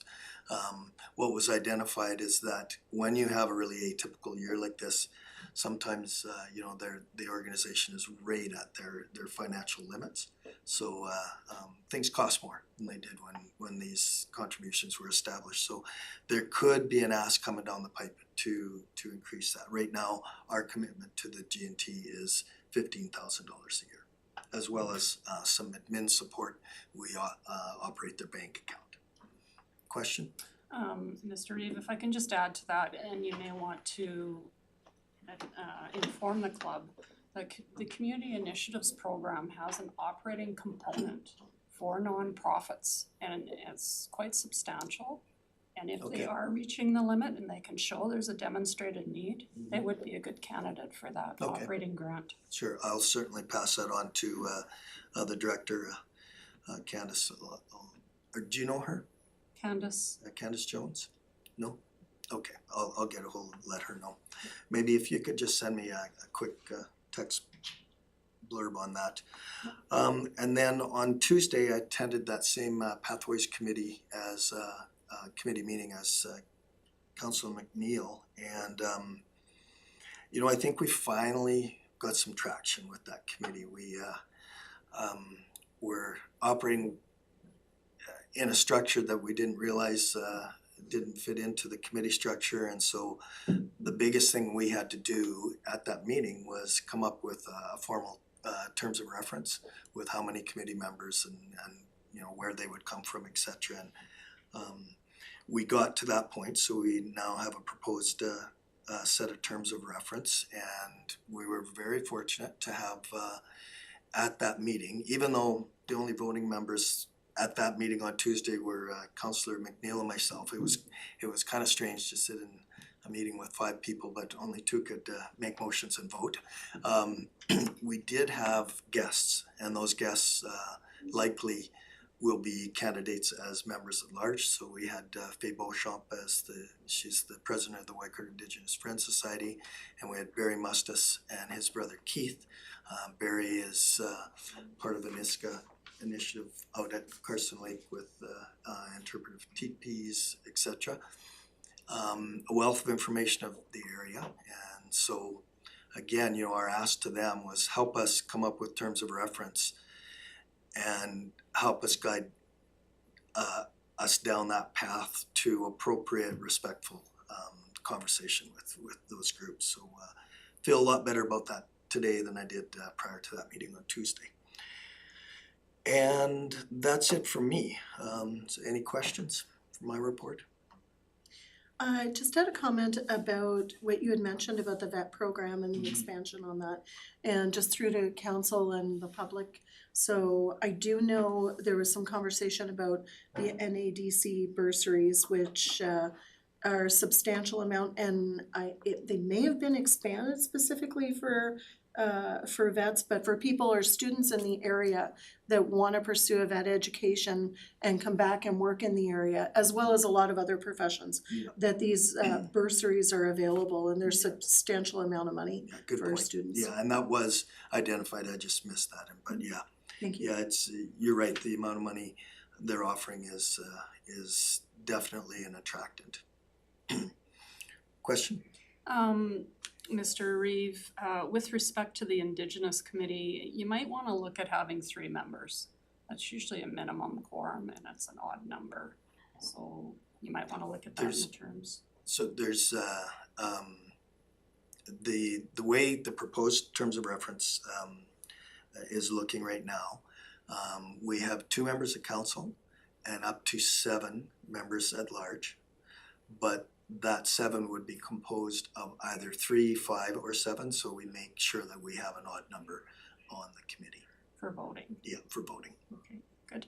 And just to add to that, I think, I'm pretty sure Woodlands County has a public participation policy, and definitely I would be looking at, as you move along with that committee, that there's public participation. Yeah, good point. Good point. And from administration question, and then I'll get to you, Councillor Whitten.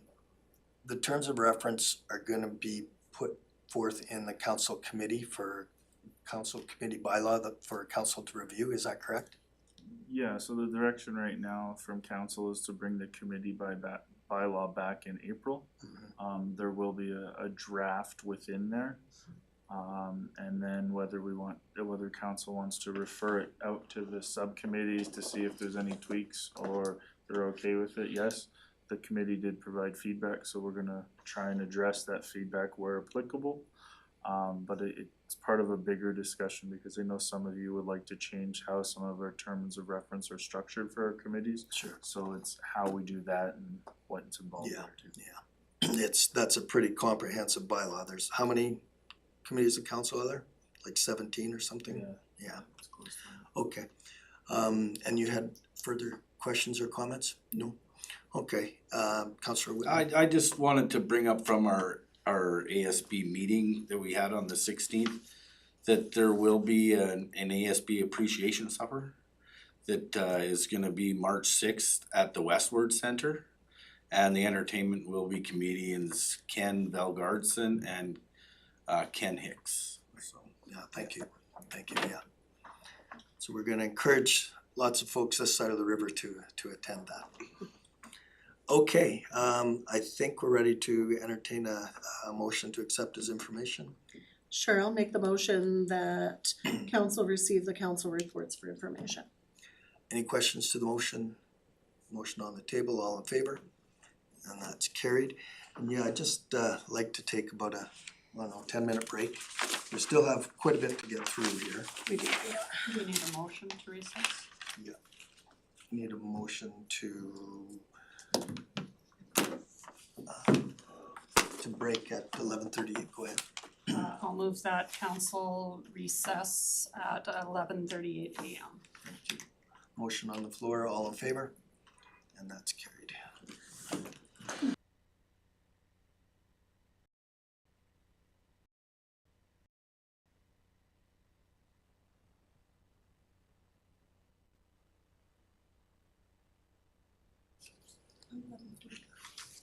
Yeah, 11:49. Thank you. Motion on the floor, all in favor? do we have Peter still? Yeah, he's still there. Okay, so we will get into our corporate services report, 11B1. Turn that over to Mr. Orwa. Thank you, Mr. Chair, through the CEO to members of council. So we have our corporate services quarterly report. And you can see the design and it looks different from what you've seen before. It's just an ongoing thing and it will get better. So we really need your feedback, especially on the design and maybe more additional statistics and anything that you'd want to see in the future. And I think thumbs up to our communication person, Natasha, there for the good work there as a start. So on the finance side, of course, the staffing part, we just continue to train our staff, cross-training, just to make sure that there's coverage in case somebody, steps out on vacation or goes out to do some stuff. Keep on training them on these two systems, and right now the training continues on the ERP. And there was some training that went on late last year in Calgary for the asset management side. The budget went through all right because this still covers the fourth quarter, which of course the interim operating budget was passed. On the property tax administration side, of course, the tax sale notification letters were issued to property owners and with tax arrears exceeding 2 years. And that is one of the reasons why I was making that comment on the quarterly reports, because there's a lot of detailed information there that later on I would like to cover with taxation and finance committee so that they would see the list, give them the numbers of how much is that, what what risks and all those things. Is it possible that if we roll another year, people might not pay, and what would that look like? So part of that I will be covering in details when it comes to those quarterly reports. On the payroll side, of course the year end went smoothly, people were paid, there were no complaints, because if you don't pay people, there'll be a revolution in the organization. And of course the year end procedures, we followed all those ones. On the utility side, of course, you remember the bulk water system notification that went out. I think it's now fully implemented, so we are now having that prepayment instead of post, and I think it's really working well.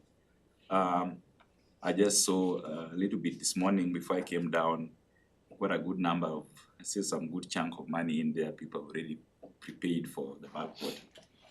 And then on the system implementation, I think it's still ongoing, and right now we are at the stage whereby the training is going on and the staff is busy with the training. That is different models. And on the asset management, probably I don't want to repeat the same stuff because Kara went ahead of me last time and walked us through the whole thing, and I think he's really keen on that and he gave us all the details. Moving ahead with the LGFF on page 98 there, and CCBF grants. I just gave you those statistics as well.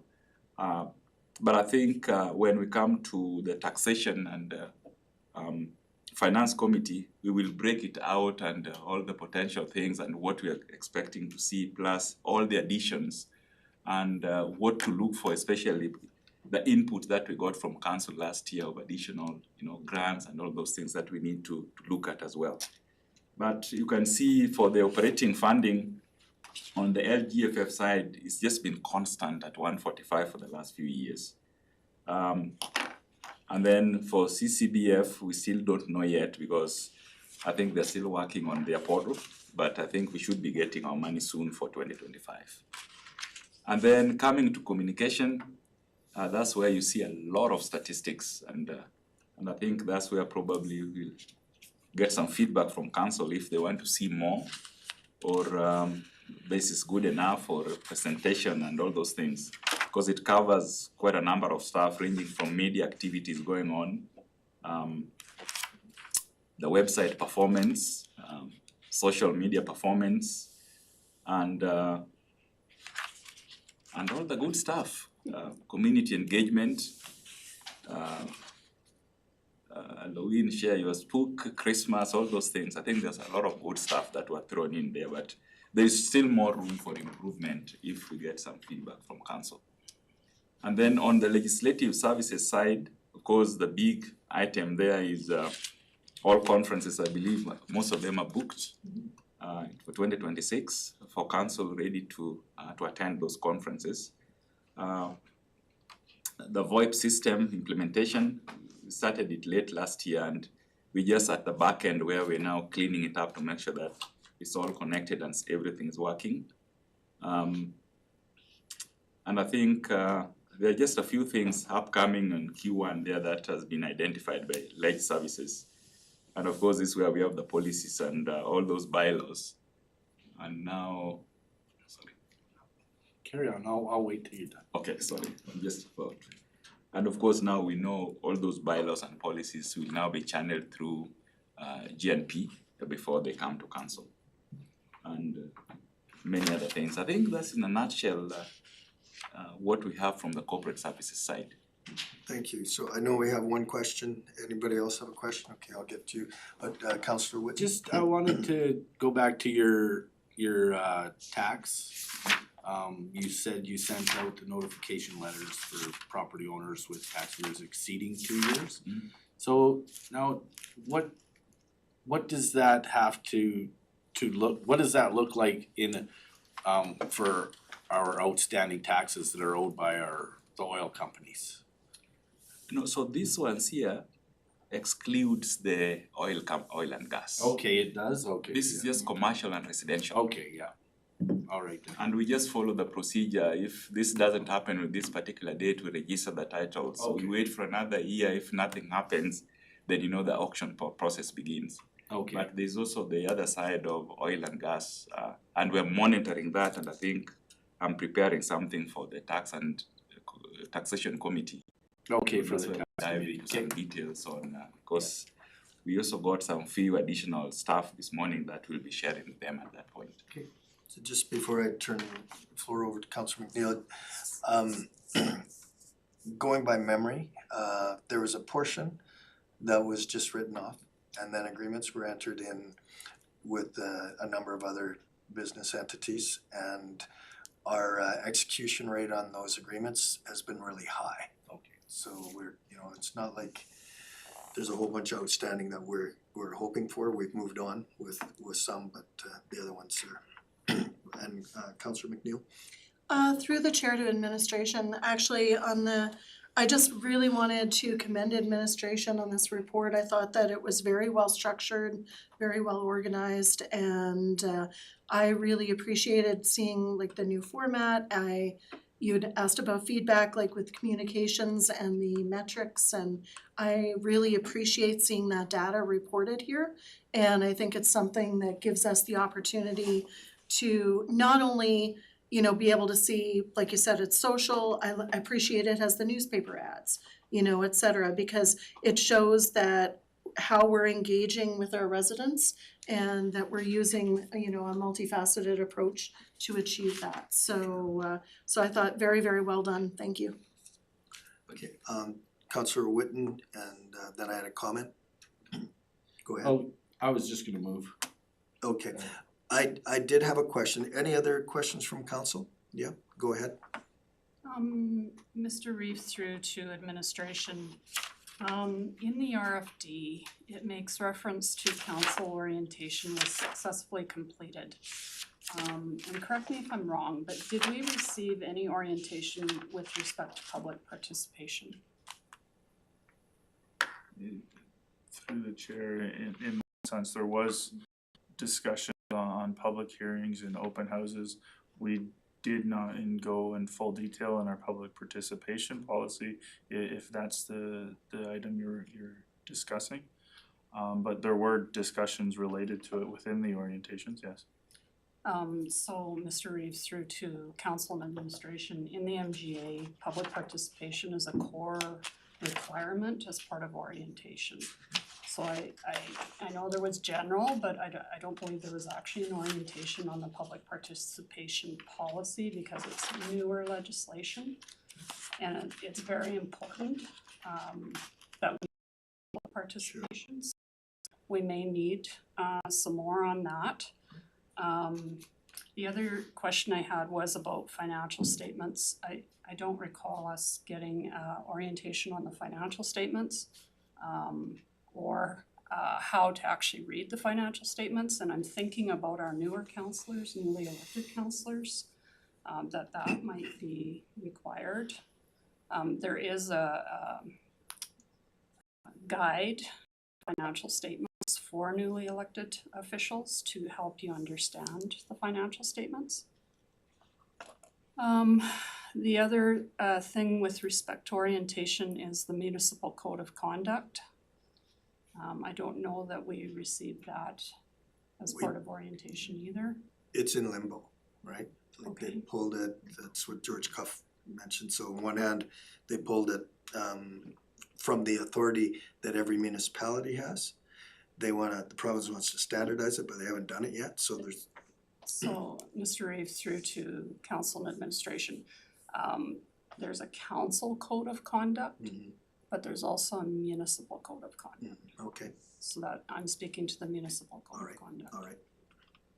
And I guess the other thing I would have liked to, and we've talked about this as part of orientation, was the reserves and things like that, but I'm hoping we'll get that in the near future. Okay, Thank you. so I know Mr. Orwa had, did you have your hand up? Did you want to speak? Well, just a comment through the CEO to the chair, just a comment on the financial statements. I think during the orientation, what happened there was we brought in the auditor. But I think what happened there, the auditor went 35,000 feet. Sure. So at a very high level. So now in our first quarterly with the tax and taxation and finance committee, we will dissect the financial statements to the core, and then based on that, the committee will now help me when it comes to council meetings. So because in council meetings the time is too short, but in the finance and taxation committee we have some little room, and that's where I normally go deeper line by line. Start with the balance sheet, what that entails, and break it down to the grandchildren, and then we go to the income statement the same way, so that when it comes to council, if I start going at 1,000 feet, then the taxation and committee members will bring me down to Sure. the ground level. And that would be the approach. Okay. So before I move on to other questions, with respect to the orientation for public participation and the municipal code of conduct, we're already fighting with deadlines for other meetings. Is this something that could precede a strat plan session? How much time do we need to go over those two items? So Mr. Reeve, and CAO Ferris can correct me if I'm wrong, but I believe council has to pass a motion if we're going to have orientation past within the 90 days after the general election. I'm not sure about after the 90 days, because I think we've reached the 90 days. So Pretty close.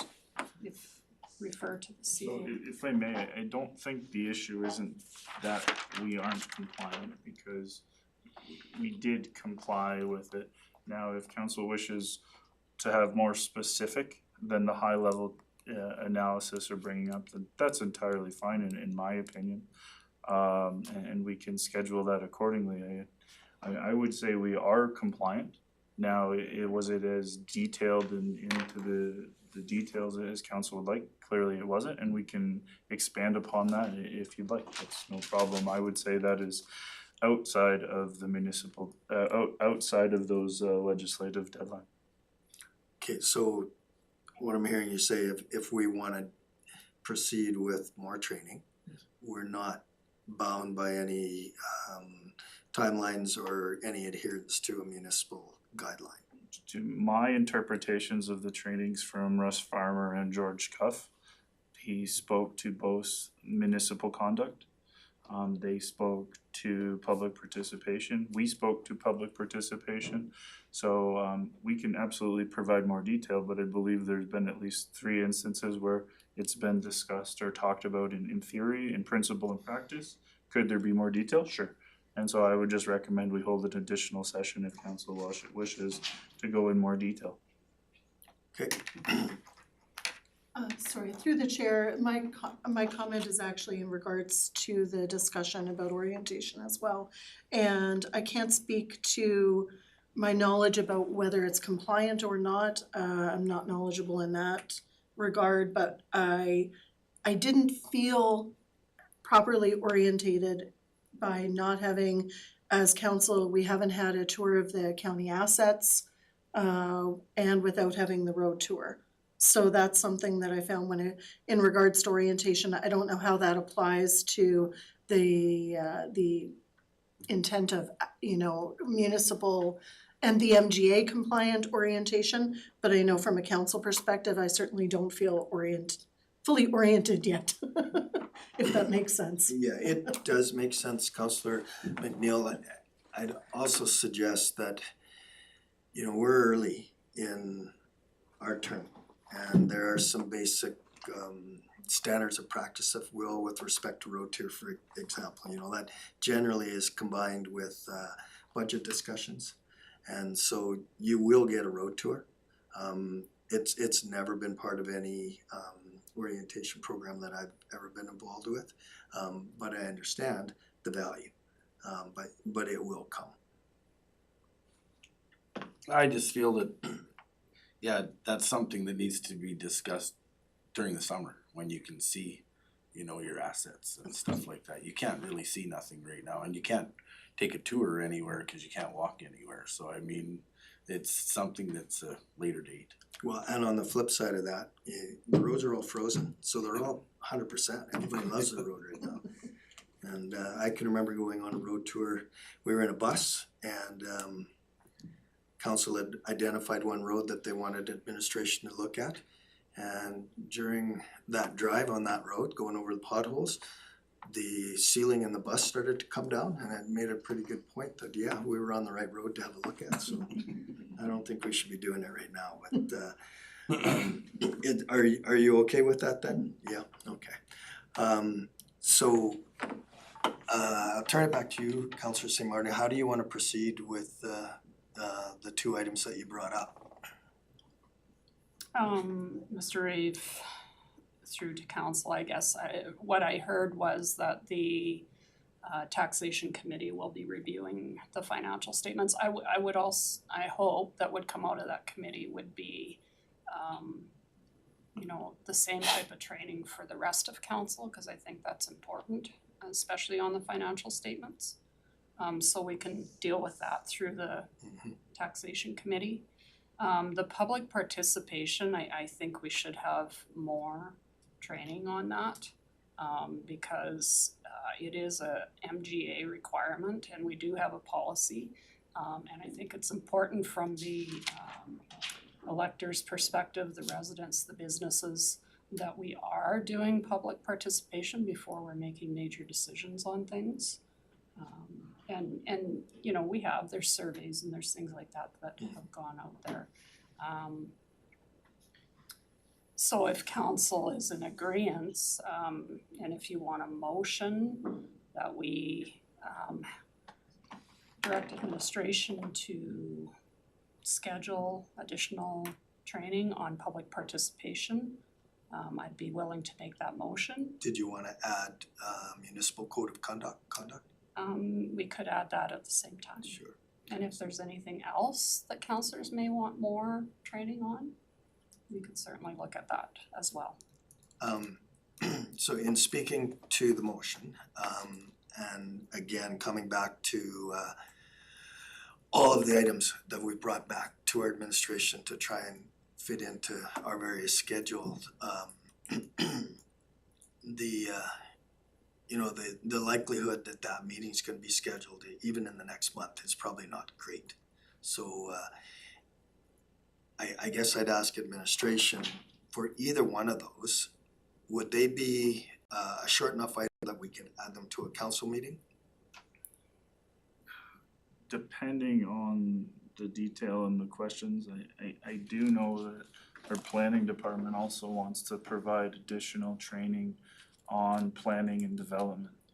Now, that one involves legal advice and being presented by legal as well, so having more frank discussions on best practices, concerns, what we're doing right, that sort of thing, I think is probably best suited outside of the council chamber. At least while we're orientating, that way if there's a valid question, you can have some clear and concise responses. So we could add these two items to, I think that would be appropriate. Having 3 topics, at least then it mixes it up a little bit as well, because I'm sure none of you would like to sit through a day's worth of training on planning and development regulations. okay. So could we amend the motion to add those 2 items to a future planning Absolutely. in conjunction with planning and development? Does everybody understand the motion? Okay, motion, just before, and Lee, I had a question for communications. And it's in the section, the at-a-glance summary. And you see there's 9 YouTube live streams. Does that mean of all the meetings that we've live streamed, there've been 9 viewings? That means there were 9 live streams in total, but I Okay. could break it down to viewings per live stream. I can also include that information if you'd like. Yeah, this is quarterly, right? Yes. If you could add that, I think it would just, I'd like to know how many we're getting. Sure. Through the chair, thank you for bringing that up, and I guess then that's probably a good opportunity to bring up my question in regards to the streaming of committee meetings. Okay, I need procedurally to stop Oh, because I'm there's a sorry, motion on there's the a motion on so- the floor, I apologize. No, that's I introduced this. So we do have a motion on the floor. Everybody understands the motion. I call the question, all in favor? Okay, and then I'll turn it back to you. Okay, so in regards to, and because I guess it's brought up here in this report with the YouTube live streams, at council, we had not had a discussion on ceasing streaming of committee meetings. And I was informed at the Economic Development Committee level that administration had decided to cease the streaming of these meetings. The timing, of course, to the public it looks, you know, my concern is, of course, is that the previous council and previous administrations, I feel, took a lot of steps towards improving the transparency within the organization and within the community. And we have a new council, and that happened to coincide with the stopping of streaming. And it looks like a measured tactic, basically, to reduce transparency. And that's something that I'm concerned about the optics of that. I know that that was not the intent. So, but it is something that I've had a lot of feedback over streaming over the last 4 years, I guess. And I think that it's important that we continue to stream these meetings, particularly in regards to economic development. Right, and I'll just take the floor here. I do know there's been challenges with our technology. There's been challenges depending on staff availability when meetings are held. And my understanding is the reduction in the streaming largely was because it was just difficult to do at the time. And respect your question, and I'm sure administration has an answer. So go ahead. Two things. One, this is absolutely on the agenda for the GMP committee. Okay. The bylaw states may when it comes to committees. Yes, with some staff leaving, there was some issues there. But we also had heard from numerous members of different committees that it does limit the ability to have discussions, and some of them have said that they do have concerns. Previous Councillor Wilhelm always would emphasize the bylaw does say may.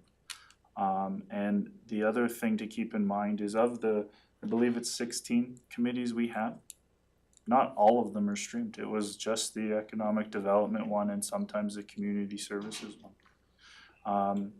Statutorily, the MPC, the ASB, Council, and the GMP, those, in my opinion, are for full transparency. Those are actionable. GMP is all council of a whole, so knowing what council as a whole says and is recorded is important. The other ones have statutory and regulatory requirements. Every other committee is advisory. Right. Their goal is to provide advice to council. Now, we absolutely could incorporate those. Like I said, this is a discussion for the procedure bylaw at the GMP meeting. Recommendation would be that we recommend against it. This change occurred prior to the election. It was intermittent, but ultimately we did just say stop. And so there are valid concerns both ways. I would question why one advisory committee is recorded and the others aren't.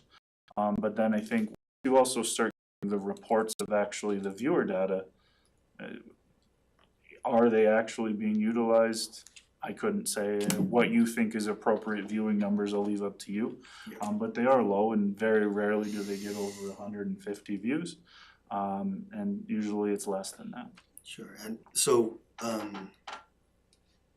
the information coming to council is that this is coming to a GMP meeting, so if we can table the rest of the discussion. So if there's nothing else, we'd be looking, turn over to Mr. Orr. Do you have anything else you wanted to add?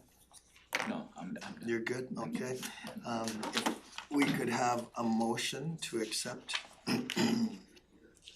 item, thank you, Councillor Wright. Make a motion that council receive the Q4 2024 public services report for information. Motion on the floor, all in favor? And that's carried. Thanks. Infrastructure. So I'm the acting That's you, infrastructure director for the moment, while my acting one is on vacation. And so, yes, thanks again to Natasha for coming up with these new templates, and further to what Mr. Orwa said, this is our first roll out of a more formal looking public facing document, so there is room for improvement. As we slowly roll out metrics and measures across all departments, I hope that there will be more graphics and relatable data. But I think in the last year and a bit, we've made significant improvements on how we report this information to you. And it's easier for our public ratepayers to see. For Q4, I have to acknowledge again just the amazing work our team did with the snowfall. It did fall in there, and there was a significant impact to our municipality. I just did also wanna note that there will be a capital projects update, but to ensure you're only given the data once and it is as accurate as can be, it will be at the first meeting in February, once we have the finals for all our capital projects. So we had various things go on at the airport. The thing that we would like to highlight was we did a successful emergency exercise December 8th, and what it did lead us to show is that historically we've been doing our emergency management tabletops and our airport tabletops in isolation. So for 2026, we're looking at a more integrated approach so that not only do we cross-train, but our team here can better support the airport in the event of an emergency, but also the airport can support us as well. So it was definitely a lesson learned. From water, the big issue that we were dealing with was the water in Blue Ridge. We do believe it is still getting better. It's better than it was, and we're continuing to monitor it. We finalized the rollout for the prepay system. That went out, I believe, this week. So it is finally rolled out, but all the preparatory work was done in last quarter. We finished up our budget from infrastructure as you adopted it. We're seeing an increased number of incidents of vandalism at the transfer stations. So it's how do we handle that? We're trying to reinforce access and better monitoring, but it is something we have seen an uptake on. In terms of transportation and roads, we started doing the planning for calcium stabilization and dust control in Q4. We're doing our winter maintenance delivery models. What we also flagged is a lesson learned and growth area is we do believe there needs to have a good discussion with council on the snow flag program, expectations, service level. Some people are actively, in our opinion, abusing the system and whether we have the right to refuse if it's a chronic issue. A good example we had was someone called us, said, hey, we missed you missed our driveway and asked us to come back. Well, we already done it. They just wanted more detail. We have little things where is it just a 100 or 200 minute straight segment? Are we doing this detailed work? We have individuals that will actively remove their snow flag signs so that our workers are there when they are, so they can get more details. And those abuses impact everyone. And we do think there is some discussion there that giving us the ability to ensure efficiency for everyone. So that was something that we have flagged organizationally. We rolled out the integration with our work order system, and we're continuing to roll every aspect of infrastructure into that.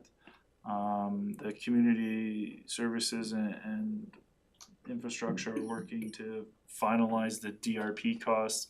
One of the agreements we did have to extend in terms of completion deadlines, but these were all things that we knew were coming, and we have the numbers, and this past year was spent on advocating with the province to ensure they compensated appropriately for those disasters.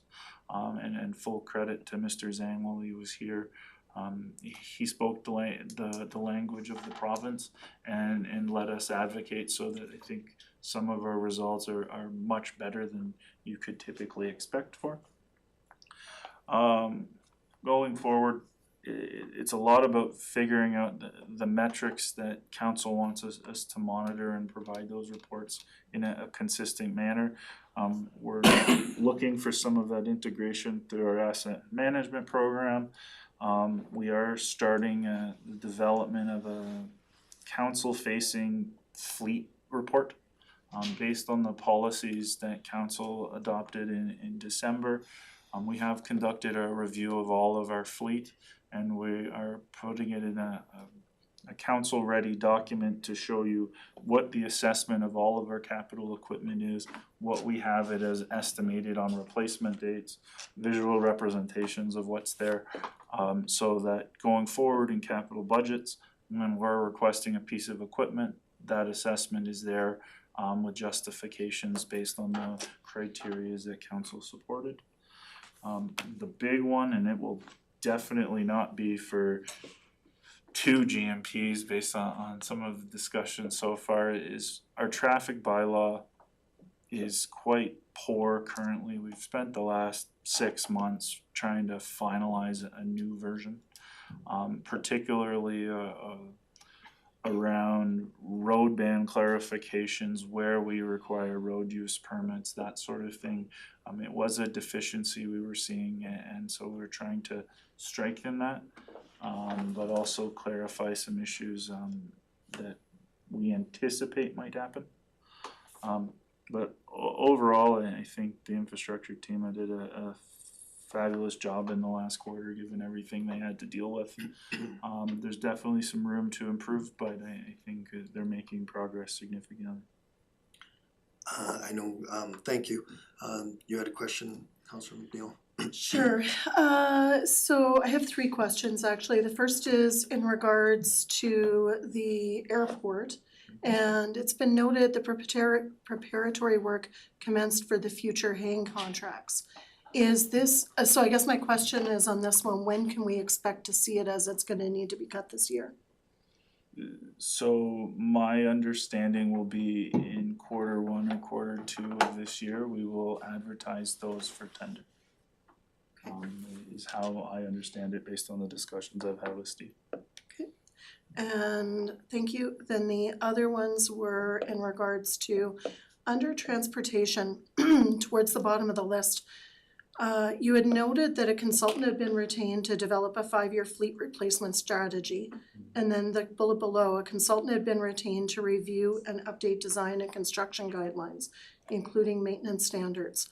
And I guess I'm curious on this because I know that we've been working on the asset management and with some of the professionals and so on that we have within the organization. And I guess my question is, did we not have the capacity within the organization to do these 2 items, or why would that have to have been externally consulted? Valid question. Do our staff have the ability to conduct, did our past staff have the ability to conduct some of them? Yes. Did they have the capacity? No.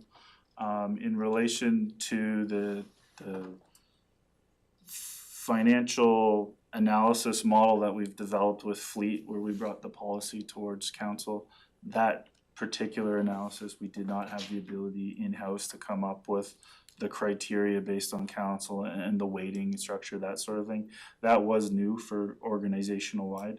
Conducting the assessments, absolutely, they were done in collaboration with with Ambrose and Kara. And the other problem that we have is not all of our data is entered, it's paper to some extent too.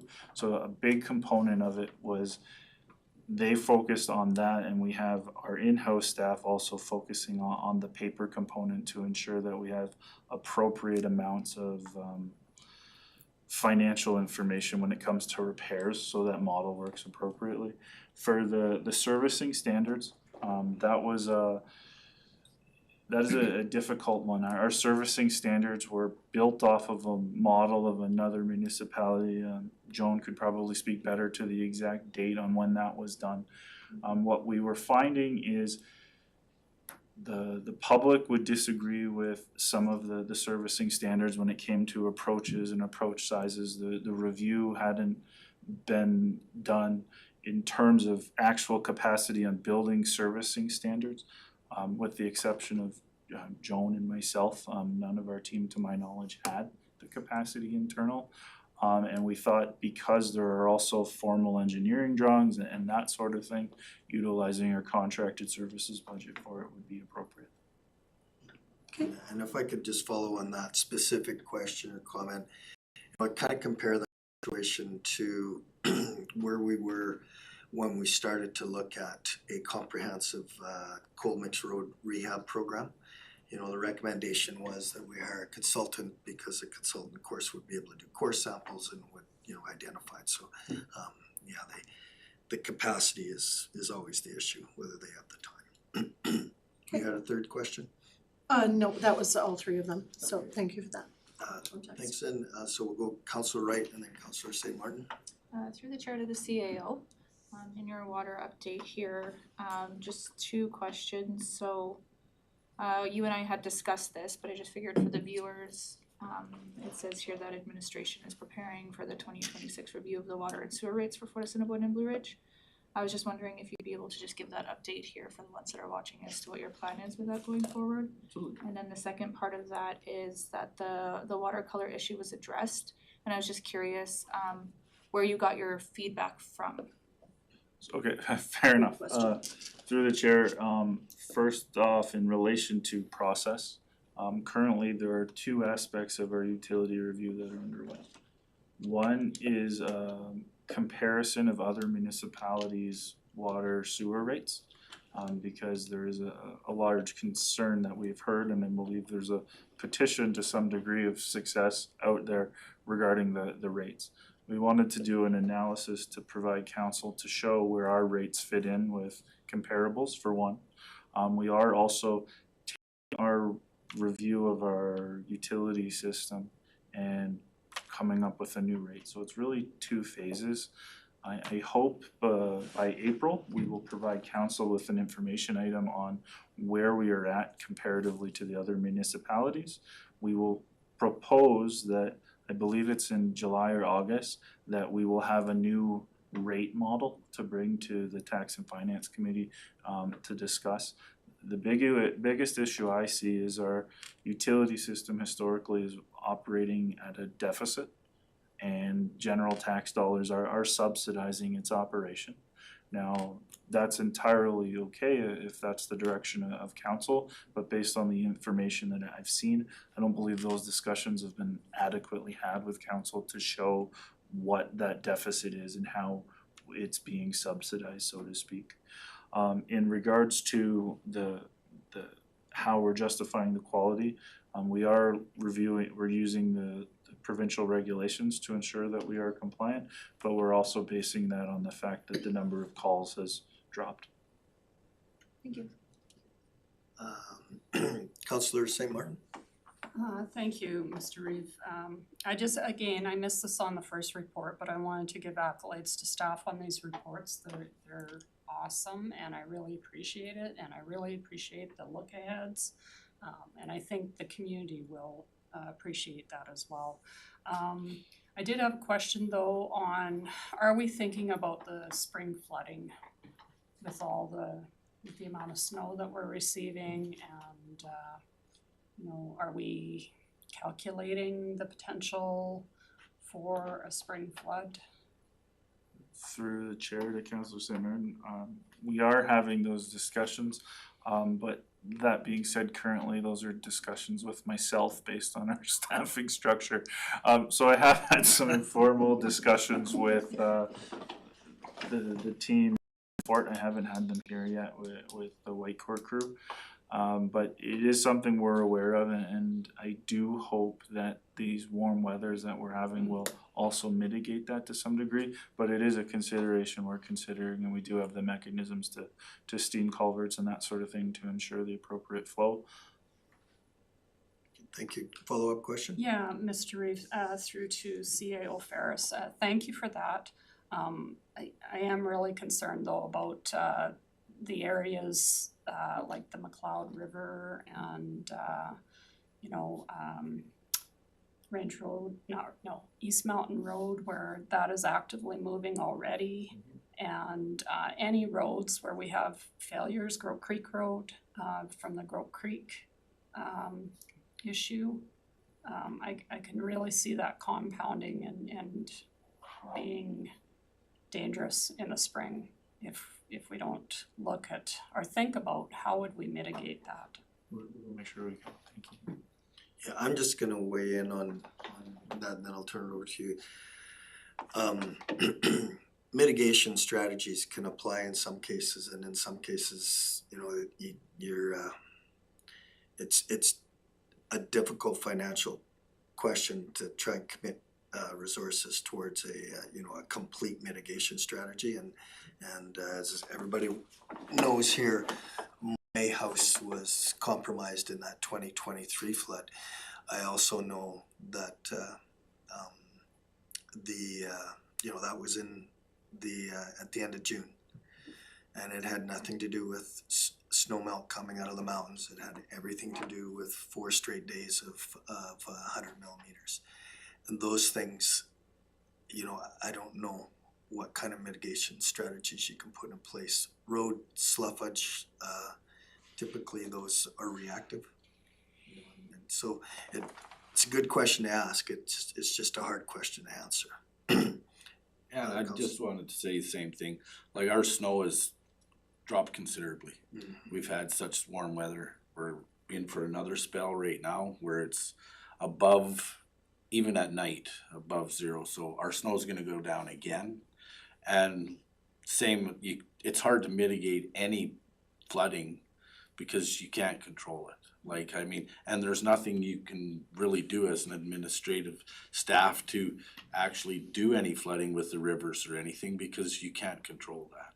It's all just, you can have your emergency preparedness, ready, but that's about the only thing that you can really have ready. Any follow-up question? Mr. Reeve, through to administration, no, I get that, I've been part of disasters for many years. But I'm very concerned, I guess, about in your division, Councillor McNeil, with us having that water line in that road. If there's been prioritization of, which area might need active mitigation, and that could be as simple as, it's not simple and it's costly, but putting riprap or something down to mitigate the loss of potential road, water line, all those things, right? Some of the other areas I mentioned, might not be as high a priority, but I'm just hoping that staff is focusing on that and thinking about that. And Mr. Reeve, good job on the snow removal and to the crews and everything else. I did call in to CAO Ferris about in my division, Range Road 120, Range Road 121, we have quite steep hills, and I believe they oiled them. And just clear ice. So I don't know if that's part of our maintenance now, to putting some sort of gravel on that to mitigate that, because especially going downhill and going uphill. The one hill has a very steep grade. When we were down to 1 lane passing the school bus, so we may need a guardrail or something there, I don't know, but I pass that along to CAO Ferris as well. Thank you. Thanks, Councillor. St. Martin, you had a question, Councillor McNeil? No, I'm fine, it's been answered. Yeah, okay, and yeah, I again really want to give kudos to our infrastructure team that dealt with what they dealt with through the Christmas break, and I have to thank residents too. I found people, I received a few calls, and everybody totally understood that this was a bit of an anomaly they were working with, and they were patient, and so thanks to everybody, but thanks to you and your team, Mr. Ferris. Any other questions for our CEO? If I could get a motion. I'll move that council receive the Q4 2025 infrastructure services report for information. Thank you. Motion on the floor. All in favor? And that's carried. Is dinner all here? right. The just a question about it. Lunch has not arrived. Is that correct? No, It's here. Okay.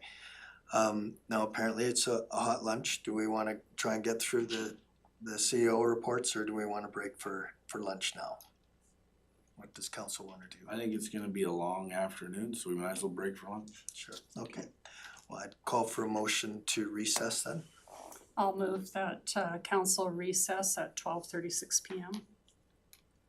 Motion on the floor, all in favor? And that's carried, and let's hope Benny's wrong.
We're good? Okay. So I will make a motion to call the meeting back to order at 1:13 PM. And we are on item 11B specifically, the CAO report. Mr. Reeve, do we need to vote on the motion? We need to vote on the motion. All those in favor? Thank you. Turn it over to you, Mr. Ferris. Thank you. So just highlighting and on top of the stuff that Joan had mentioned in the December meeting and John had mentioned prior in this meeting, as well as the infrastructure report. There's a lot going on, and I think the big things, of course, to highlight was the budget approval, our ERP implementation. We're getting fully up to date and trained on that. It's a big part of 2025 Q4. As future, we will be rolling that out within as the sole source of truth by April of 2026. We have been arguing with the vendors. They've already provided us one $10,000 credit, but we're still arguing for more because this delay is costing us time, money. I do anticipate that it may result in increased auditor costs because now we have two systems that we need to verify. And so there's a bunch of issues that way. In terms of, we got through the municipal election and the orientation, one thing that we do think is, I don't know if it was a combination, well, it was a combination of having a new CAO, new legislative, new corporate services people on top of an election year. Doing the election in-house, I think, well, it went great, the election itself. I do think it impacted some of the overall orientation documents. Those documents had not been updated in the past 4 years.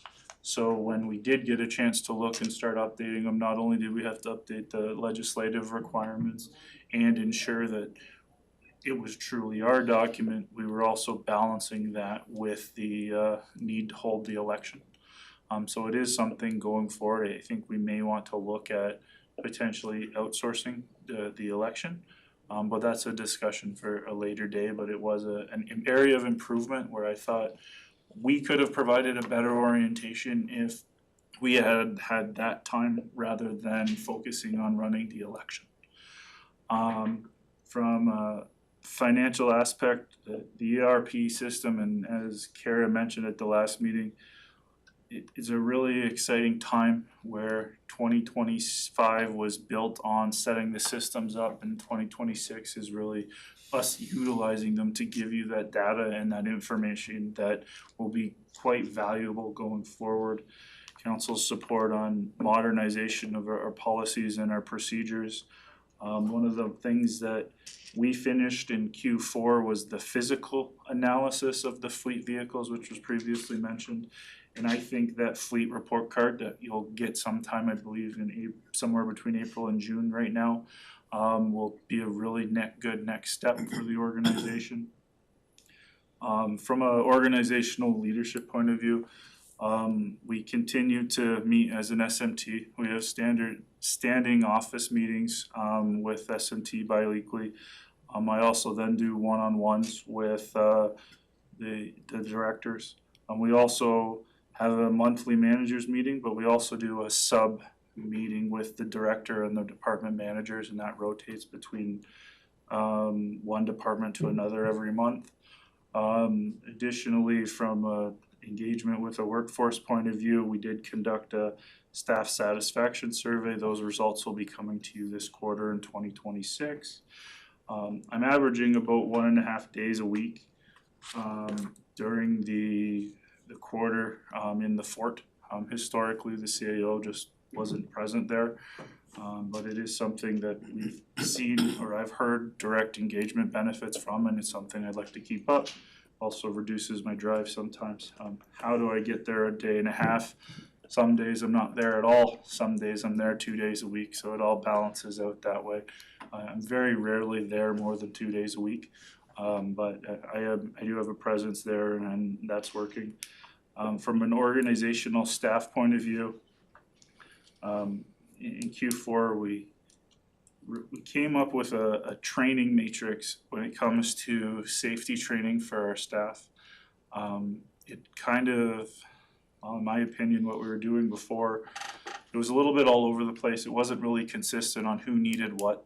And in some of it, I think we were probably overtraining based on top of what we actually need.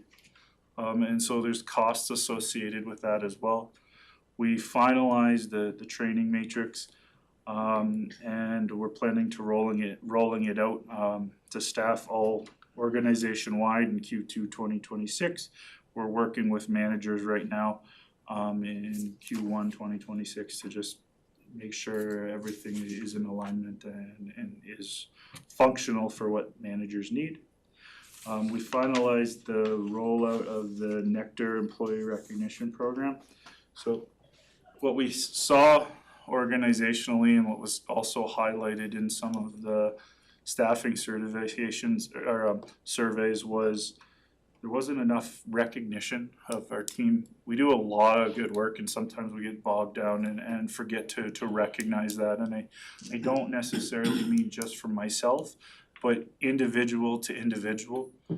So with council support within the budget, we have rolled out a process that will take full effect in February, where managers and directors are awarded recognition points, and as part of their metrics within their performance reviews, we have to ensure that we're recognizing staff as one of our metrics, because it isn't the sole factor to help with satisfaction and employee retention, but knowing that your colleagues, your manager, your director, your CAO are recognizing you and is appreciated is important.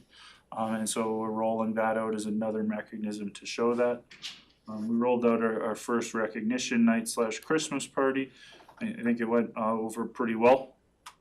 From a staffing point of view, for the quarter, we stayed at around 86% retention. We did complete 4 hires. The utility technician, the fire service admin, the seasonal airport equipment operator we rehired, and then we HR coordinator, which I believe he started. And so that contract was finalized in December, and he started today or this past week. In terms of external relations and advocacy, some of these are duplicate to things councillors have mentioned in their in their council reports throughout different council meetings, but we did do a transportation priorities and economic rail corridor meeting, the Reeve and I, with Emily Getson and a bunch of other municipalities. I attended the multiple conferences, some of them with you, attended a bunch of Waste Commission meetings, and we're continuing to do ongoing stakeholder engagement, as well as multiple meetings with the town. Beyond that, for this quarter, there's a lot going out. We're initializing the planning sessions with council. We rolled out a new tool, Simply In and Out. It's an office sign-in program. We were running into some safety issues, knowing where staff were and on what site. The other issue we were having was the front desk wouldn't necessarily know if someone was out in the field or at a different meeting. So this process, we did the soft launch in January for 2026 with the full-on requirement starting in February of 2026 for all staff. And so it will automatically sign you into your facilities. And so that way the front desk has a list, so if someone calls and they're saying, where is someone? It will tell you if they're in the fort or if they're at the water station.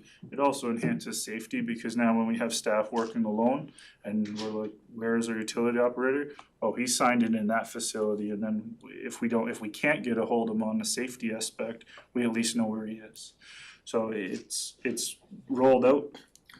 Excuse me, I'll ask my question at the end. Sure.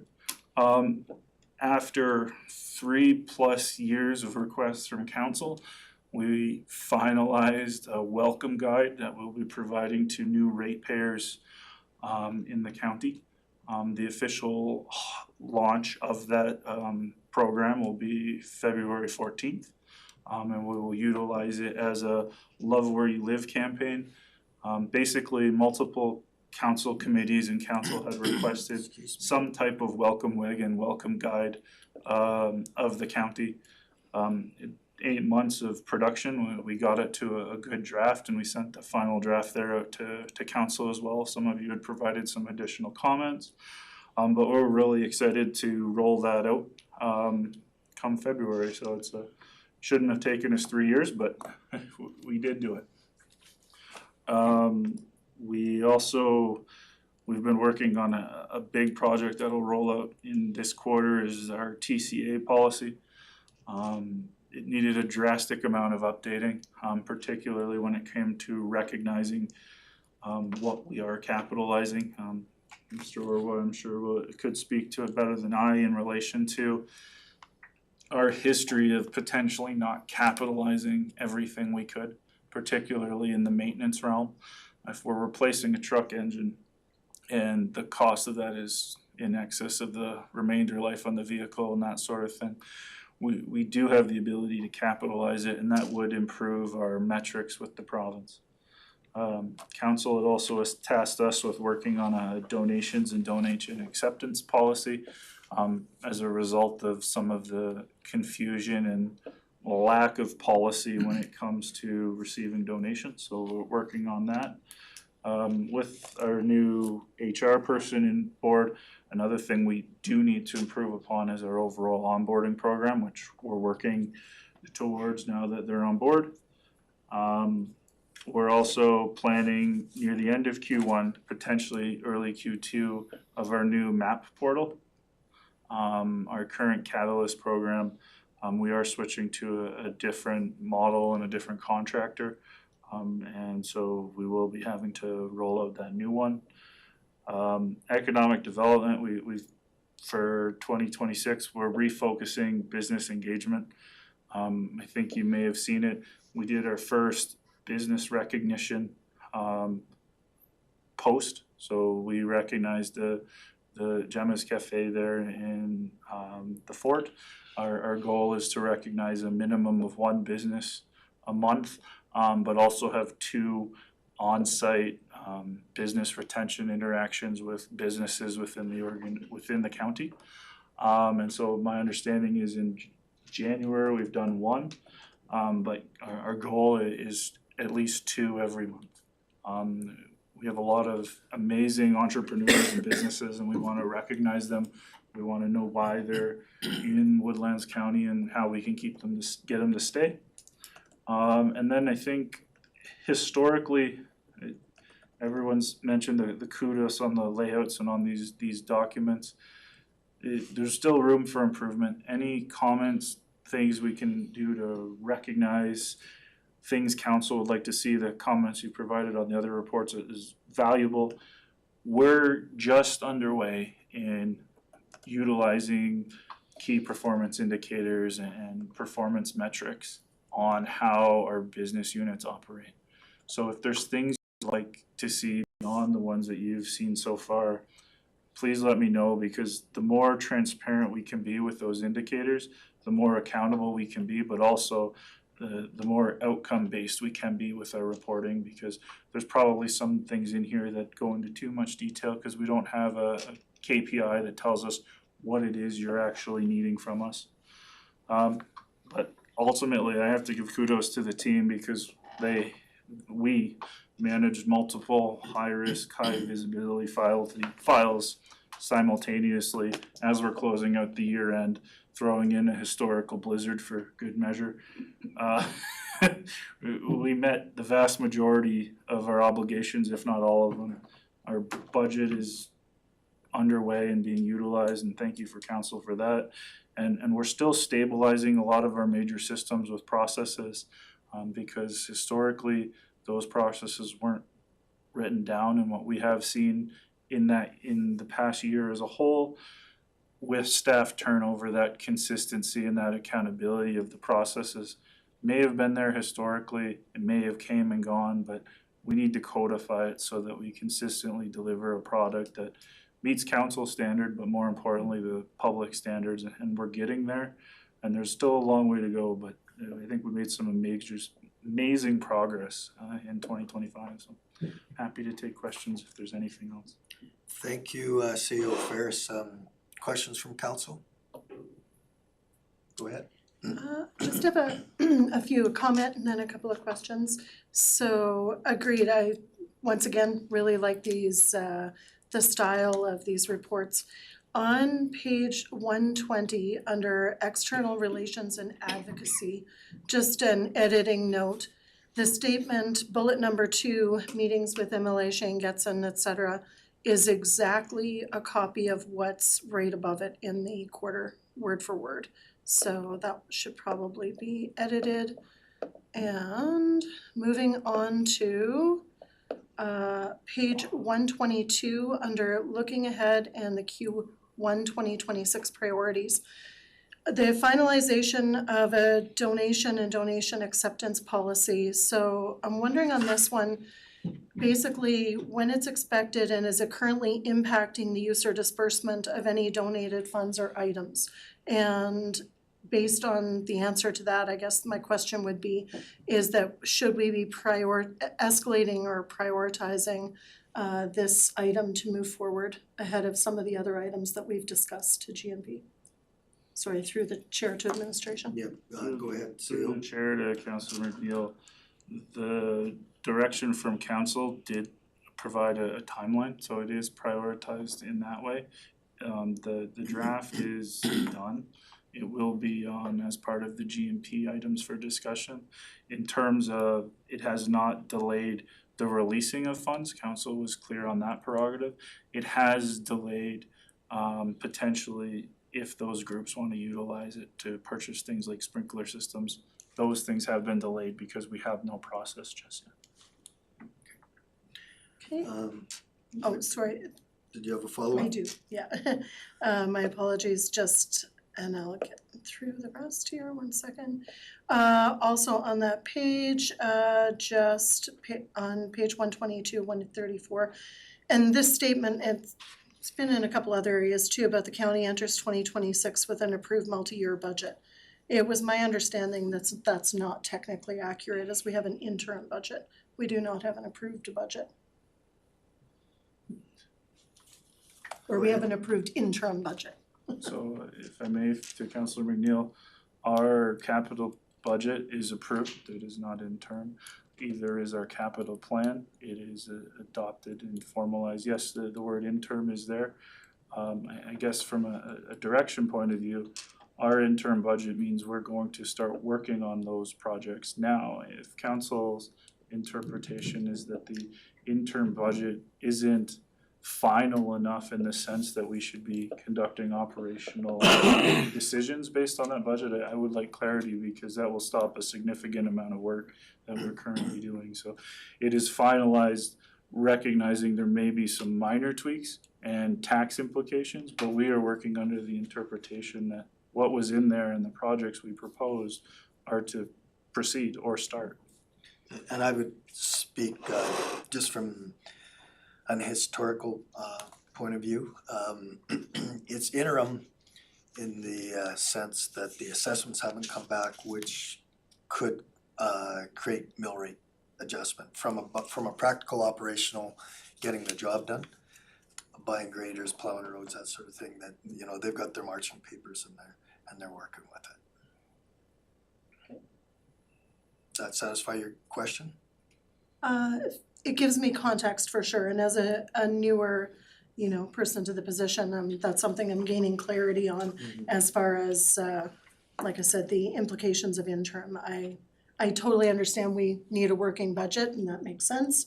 And I was also, of course, under the impression until council accepts a finalized budget, it is not final. Yeah, and you're right.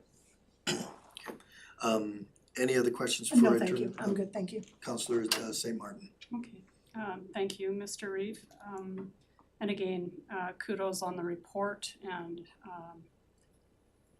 it's great to see. I also had the question regarding the interim budget. My understanding of the interim budget was that you would operate based on the previous operating budget. And then anything that was new in the budget was not approved. So, and maybe the CAO can double check that. If that's how council would like, sorry, through the chair, if that's how council would like it to operate, then we can utilize that accordingly. Well, I guess my comment to that is, within the operational budget, let's do a hypothetical.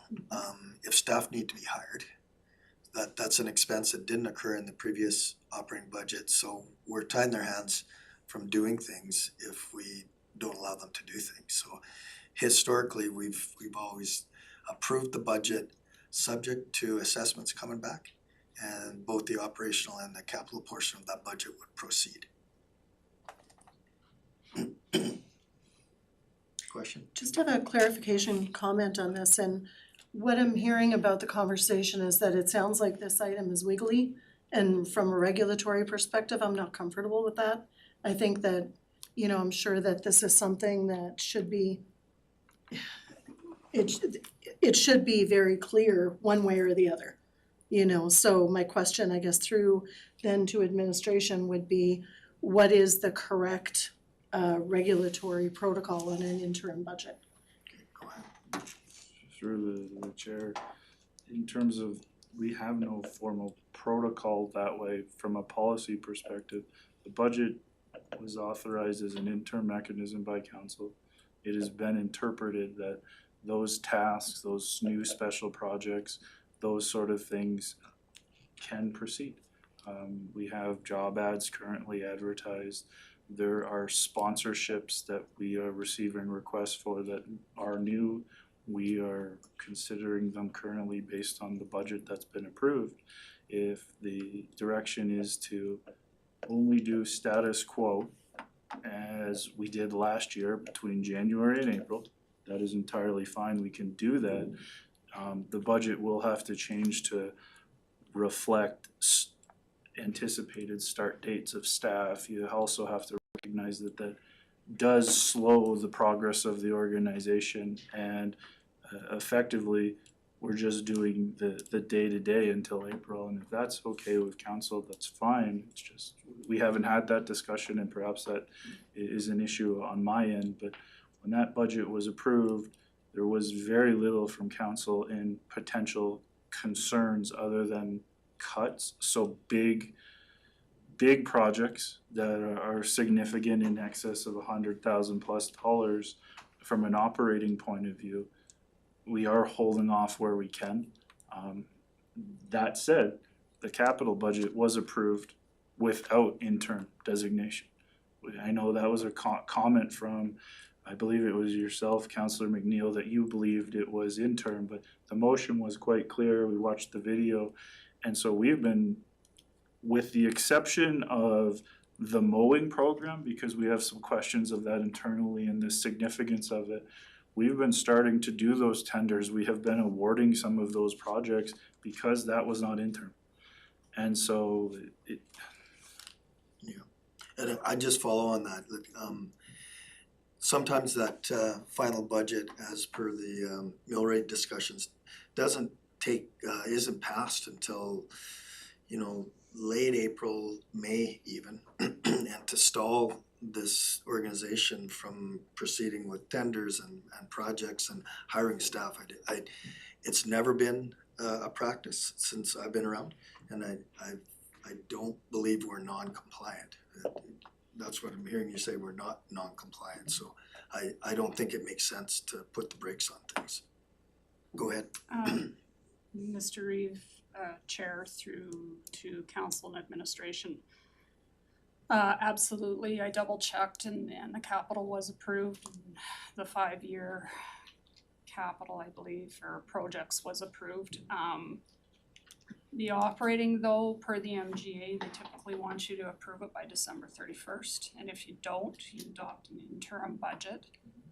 My understanding is it's based on the previous year's operating budget until you approve the operating budget. And because to have your budget approved by December 31st, you're never gonna know your assessment or your Of course tax rate, Yeah. right? And that, the MGA prescribes typically that it's done by December 31st. And with a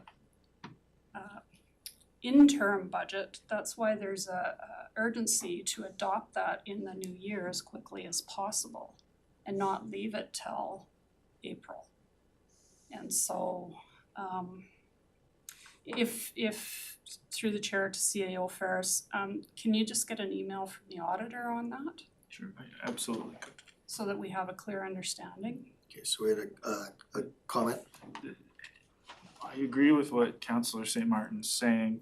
In my experience, however, where municipalities were less comfortable with the interim budget, the motion would reflect that, whether it is they authorize an interim budget at 50% of whatever last year's allocation was, or things like that. Because that wasn't within the motion, my interpretation was that's the budget. There's gonna be some minor tweaks within recognizing tax implications and more importantly surpluses from 2025. But I was under the impression that was our marching orders. Right. And so if that is not the case, I would strongly recommend a motion revising or authorizing our interim budget to 50% or whatever it is the threshold council wants to make you feel comfortable with that. So I'm gonna weigh in and then I'll pass it over. I would not be in support of a motion like that. I think we've got a request from Councillor St. Martin to ensure compliance. You know, just because we've been doing things a certain way doesn't necessarily mean that we are compliant, but I believe we are, our CEO believes we are, and I think we're just stalling this process and having, I mean, it's good information, good discussion to get it clarified, but I don't believe that we're in jeopardy at all. So to follow up, my comment wasn't meant to stall the process in any way. That wasn't what I was getting at. What I was getting at was looking for assurance in the process and what that process means. And what I'm hearing is that not everybody on council was understanding what that process was, and they didn't have clarity around it. So, pardon me, I appreciate and Councillor St. Martin's motion, and that will provide clarification, and that will Okay. suit what my concern was. Okay, sounds good. So coming out of this, we'll ask for a motion to accept and then ask for a motion to provide compliance. And you had a further comment? Yeah, so as far as the report goes, you had asked if we could tweak it or make improvements. When you report that it's 95% retention rate, that doesn't take, I assume it doesn't take into consideration staff that are on sick leave or short-term or long-term disability. I think that's important to extrapolate here, because it tells us, you know, you're challenged because you have less staff to get the work done. Absolutely. So if we could include that percentage as well, please. Okay, just one other here. I have a question regarding the staff satisfaction survey.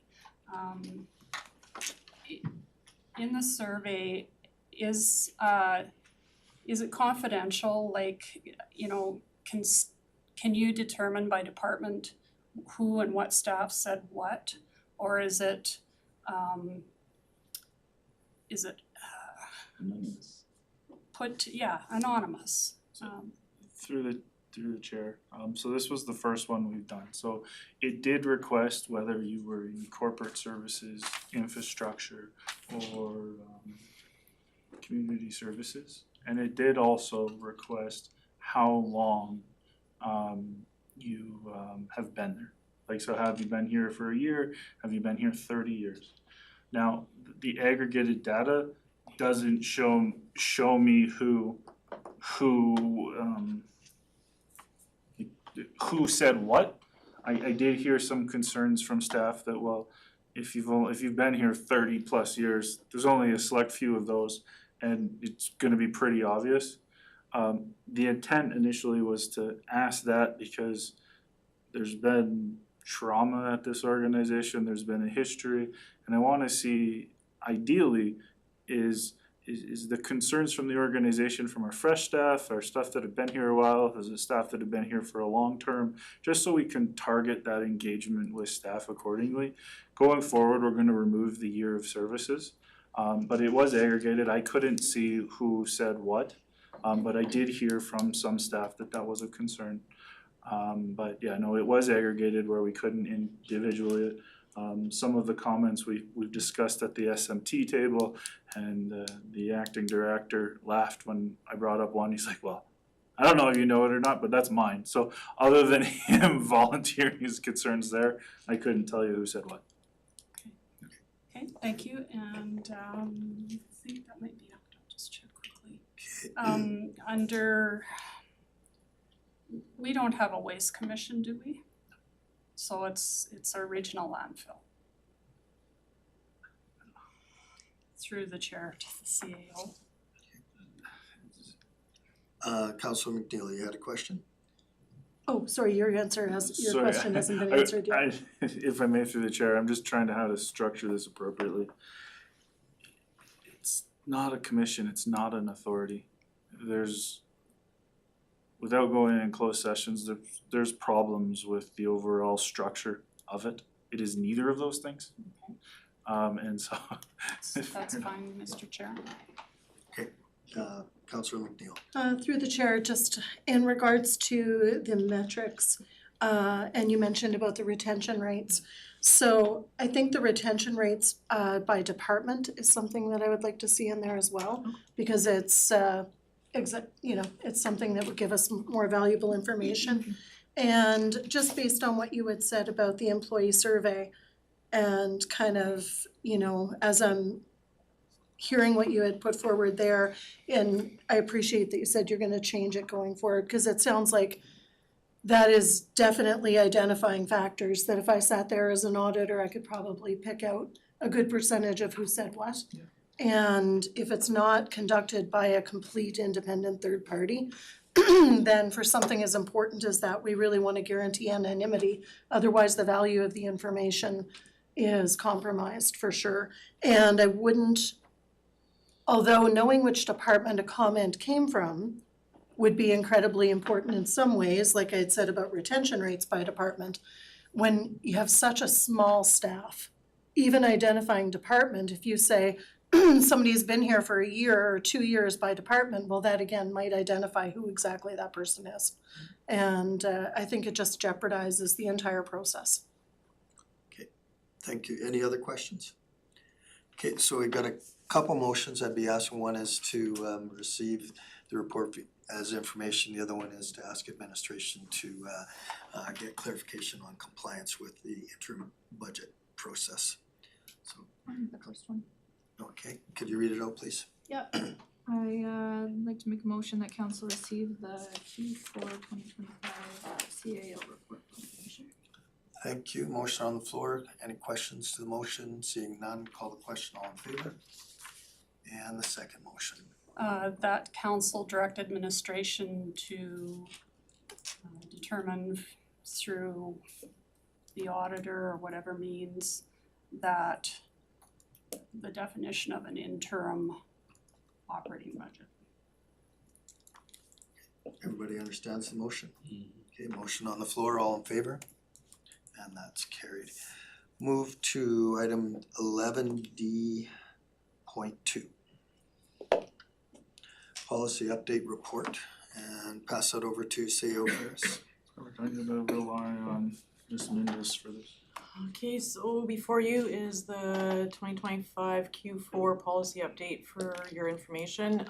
As per, it's in accordance with policy G-1.001 that we are to provide quarterly updates to council. You can see here we have listed the council adopted policies, the administrative procedures. There were no HR policies approved in Q4. And then we have a whole list of the ones that are in progress for Q1. Yeah, for 2026. And then the list of the policies that we rescinded in Q4. Any questions from council? Councilor Whitten? I'll move that council receive the Q4 2025 policy update for information. question to the motion? Seeing none, call the question, all in favor? That's carried. Move to 11D.3, council action tracker report. Thank you, Reeve Dean. I will defer this one to Ms. Mindis as well, but I will say this is a first for our organization in terms of bringing action tracking items from council. Our goal within 2026 is not only to bring these at a regular interval, but there's significant progress being made at your committees, and we will be bringing those forward as well. And so a lot of requests for comment and feedback on the process and how you would like to see them.